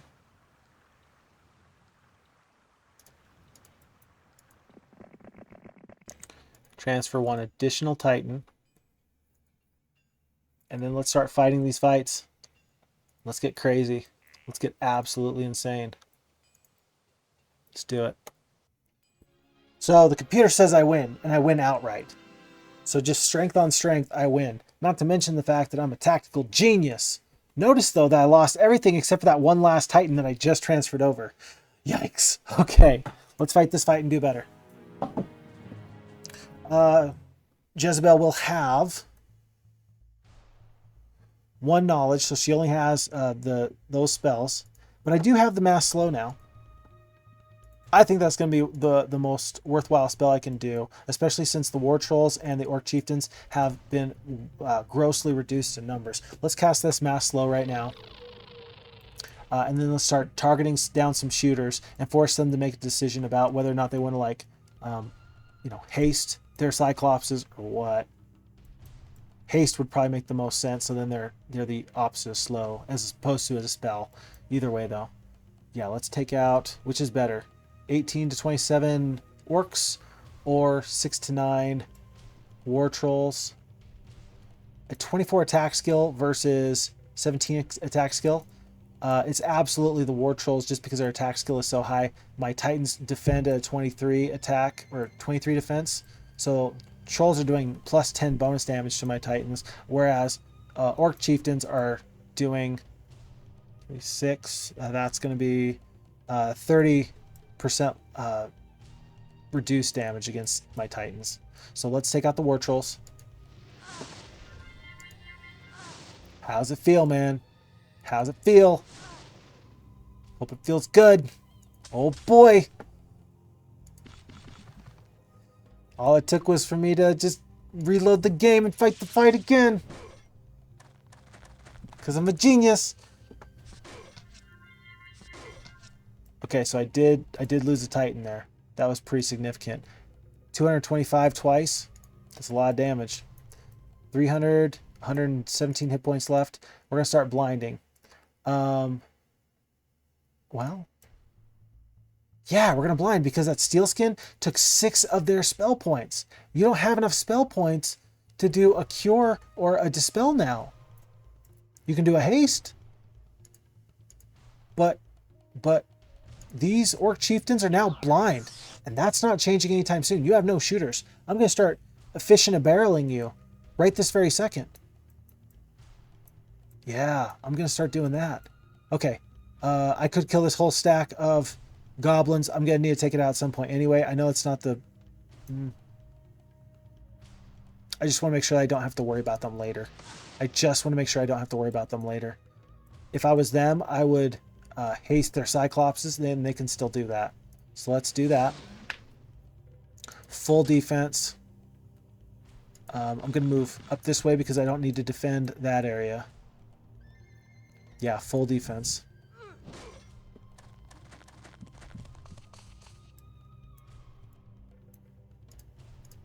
Now we're just going to blind the Cyclopses. Stay far, far away from me. Let's focus down the Ogre Lords. Skip. Skip. Skip. And there's a curse. That's interesting.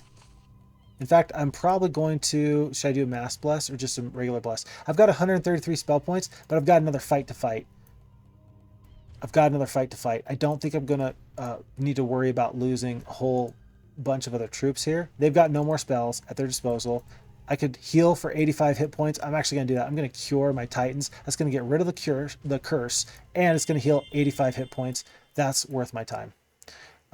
Focus these guys down. Focus them down again. 15 turns of blind. 16 turns of blind. And then we're going to take out the goblins here just because I can. Okay.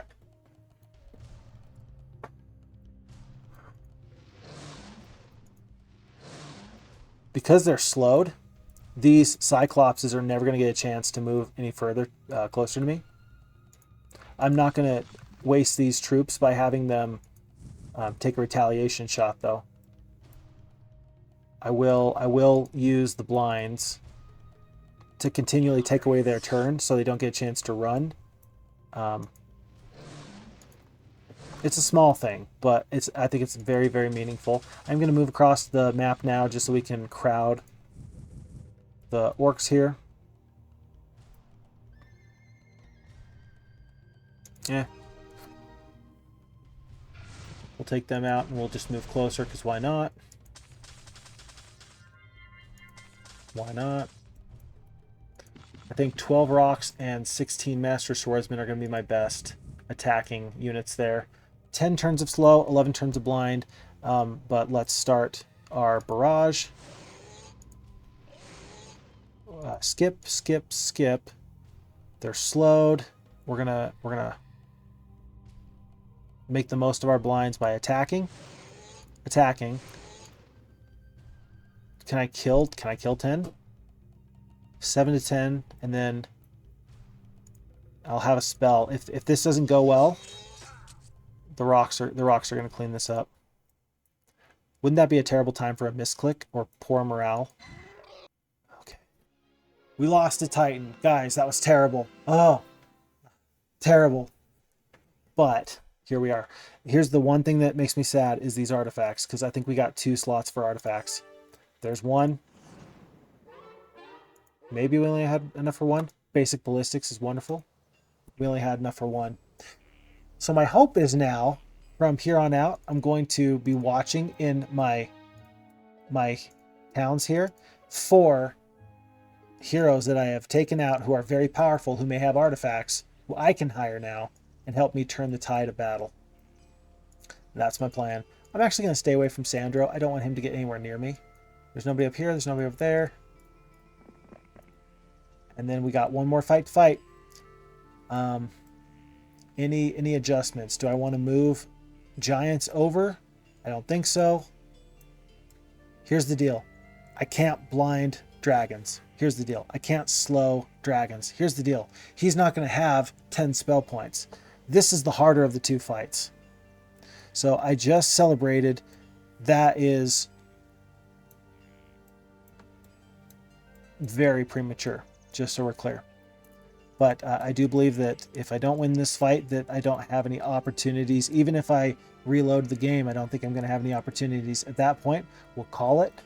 But otherwise, let's see if we live another day. Ooh, buddy, the enemy fled. No way. No way. Okay, let's fight this fight and do even better. Wow.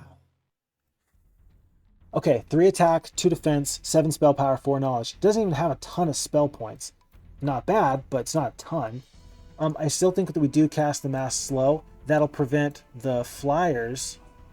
Can slowed flyers still get across the map? Or does slow make it so they have to go only as far as their speed is? I don't know how that works. But I got a feeling that if you slow them, that they're just slowed. Remember though, what's our primary target? The black dragons who I can't affect with spells. That is my primary target. Let's cast the mass slow right now though. Okay. Oof. Anti-magic. That's a good spell. That's a good spell.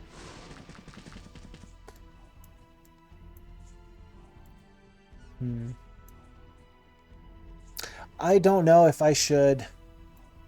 There's no value in my Master Swordsman just getting deleted from these black dragons. How much damage are they going to do? 64 damage? I think I'd rather have just the stack of creatures, to be honest. Yeah, I think I'd rather just have them plug up this hole and not allow the Minotaur Kings to jump on me. 2 to 3 Minotaur Kings.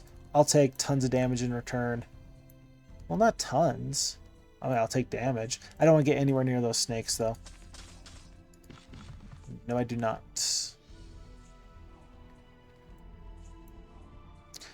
And then if I fly the rocks here in a defensive position, the griffins for sure can't get them. And I can't get flame breath attacked. So let's just wait. Yeah, okay, so now their flyers are slow. Remember, I do not take any... I do not have a melee penalty on these titans. That's wonderful. I got to think about this spell next very, very carefully. Because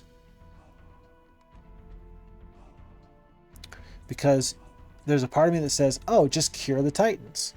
Yeah, well, I could. But here's the thing, is that I don't know what spell he's going to come up with next. Last time it was an anti-magic. That's a very good spell. I don't think that was a bad spell. But next, it could be something just terrifically horrible. Just bad. I think I'm best off recognizing, okay, I'm probably going to lose at least one Titan. Instead, doing something like a Mass Bless. Just so that way I'm doing max damage. That's going to make it so maybe I can take out one full dragon. I guess not. But I'll do a significant amount of damage. Oof, that hurt. Okay, anti-magic, anti-magic. Hey, I'm forcing him to use anti-magic instead of something else. Let's stick on these black dragons. Let's take them out.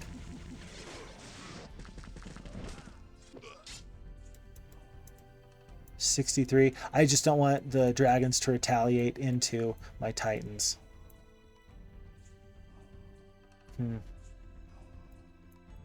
We're going to actually split. Because the titans don't have a retaliation penalty, a melee penalty, I think I'm good to just wait. I don't think that these dragons are going to do a crazy amount of damage to these veteran pikemen. 20 defense, 17 attack. I'm going to take 15% reduced damage. It's still going to be damage, but I think that that's why I have these veteran pikemen, is to take hits just like this. And I did 54 damage. I almost killed that stack. I don't want him to anti-magic his hydras next and then just slither across and ruin my day. I also don't want 3 dragons to do damage when next turn it could just be 2. Everybody's got to die sometime, dude. Everybody's got to die sometime. Okay. Now I'm starting to think, though. So I've got this one stack at 82. I got this other stack at 94. If I did do a mass curse right now, or mass cure, that'd be an extra 85 there. Everybody'd be topped off. Just to try and save some titans. What do you mean, just to try and save some titans? What else are you going to do? 425 damage on the lightning bolt? Oh my gosh. Woo. I wonder if he keeps casting anti-magic, I'm not going to get the opportunity to get lightning bolts off later. Maybe I just want to get my lightning bolts off now while I still can.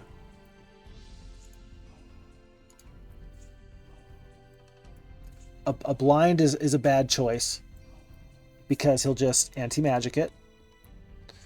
So really I'm looking at buffing spells. I'm looking at spells that'll buff me. I'm already blessed. I can cast Stone Skin. I can cast Mass Cure. We don't have to worry about spell points. We got plenty of spell points. Yeah, let's just keep buffing our own guys, because very, very, very difficult for me to consider that they're going to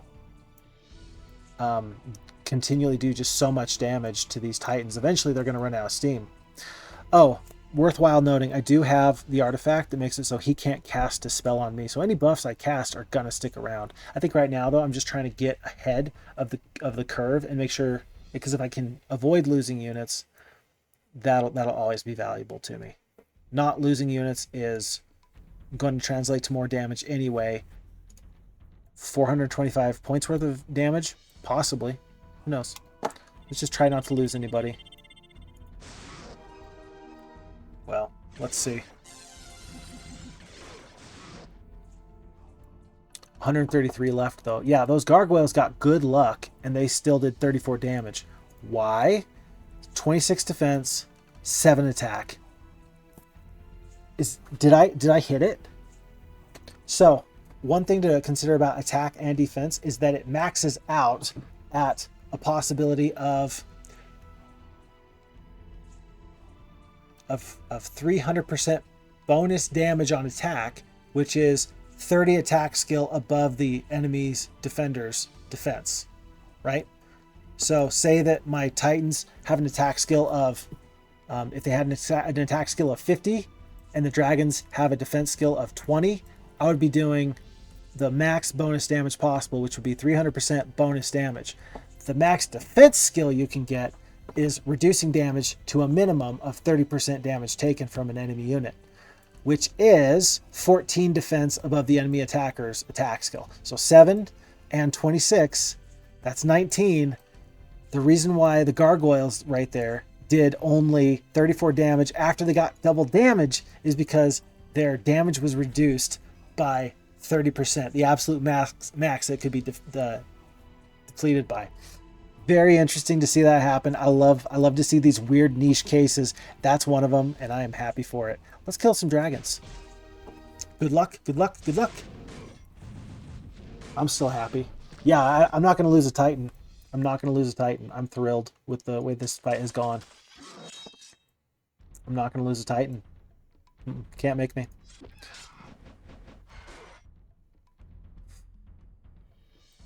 $25. That's still a huge stack, but I'm going to keep on curing at this point. I'm just going to cure and let my troops stay alive. Because I don't even care.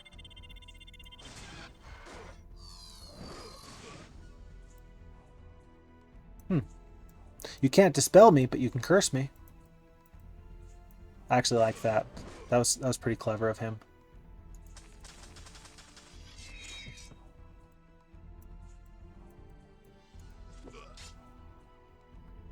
And now I'm starting to think, if I can, how many, he's got 16 magic points left. If I can kill this stack of minotaurs, well, he's going to blind most likely, or he's going to anti-magic the hydras, and I won't be able to do the blind technique.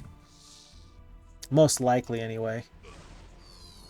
Oh, I'm gonna do it. I'm gonna do it. I'm gonna do it. I just got him. He's never gonna be, he can't run away. He can't run away. He can't run away. We got him. Ladies and gentlemen, we got him. Oh, buddy. Okay, and then we're just flying into position. We might as well bless. Skip, skip, skip, skip, skip. And now we're back. And we're going to attack. And attack. Attack. And attack. Let's go! Alrighty. So Roland has gained +1 knowledge. We're gonna take. Jeez, I'm not taking navigation. Even if he's gonna find himself on the high seas later, I'm not gonna take it. We're taking the mysticism. I'm taking the logistics. And folks, we are happy with the way things have gone. Now, let's take a quick overview. And let's just kind of take stock of where we're at. Wizards, town. There's undead necromancers all over my holdings. I need to recapture one town in the next 2 days, and I'm going to try and get my sorceresses as soon as possible. Purple strongest hero is here, but I just took out green strongest hero, and I just took out yellow strongest hero according to the oracle. That went as about as well as I possibly could have, and I've got very few complaints here. I'm going to do one last thing. I'm going to make sure that I'm going to keep the anti-paralyzed because there may be cyclopses in the future. I'm going to get rid of the +1 and the +1 to knowledge and spell power. So I'm going to get rid of these artifacts just so I have some other opportunities to kind of spread the wealth around a little bit. And then we're going to move this way. Folks, it is currently a 3-hour and 30-minute video. I knew that this would be a long campaign. I anticipated needing to take a break. This is going to have to at least be a 2-parter.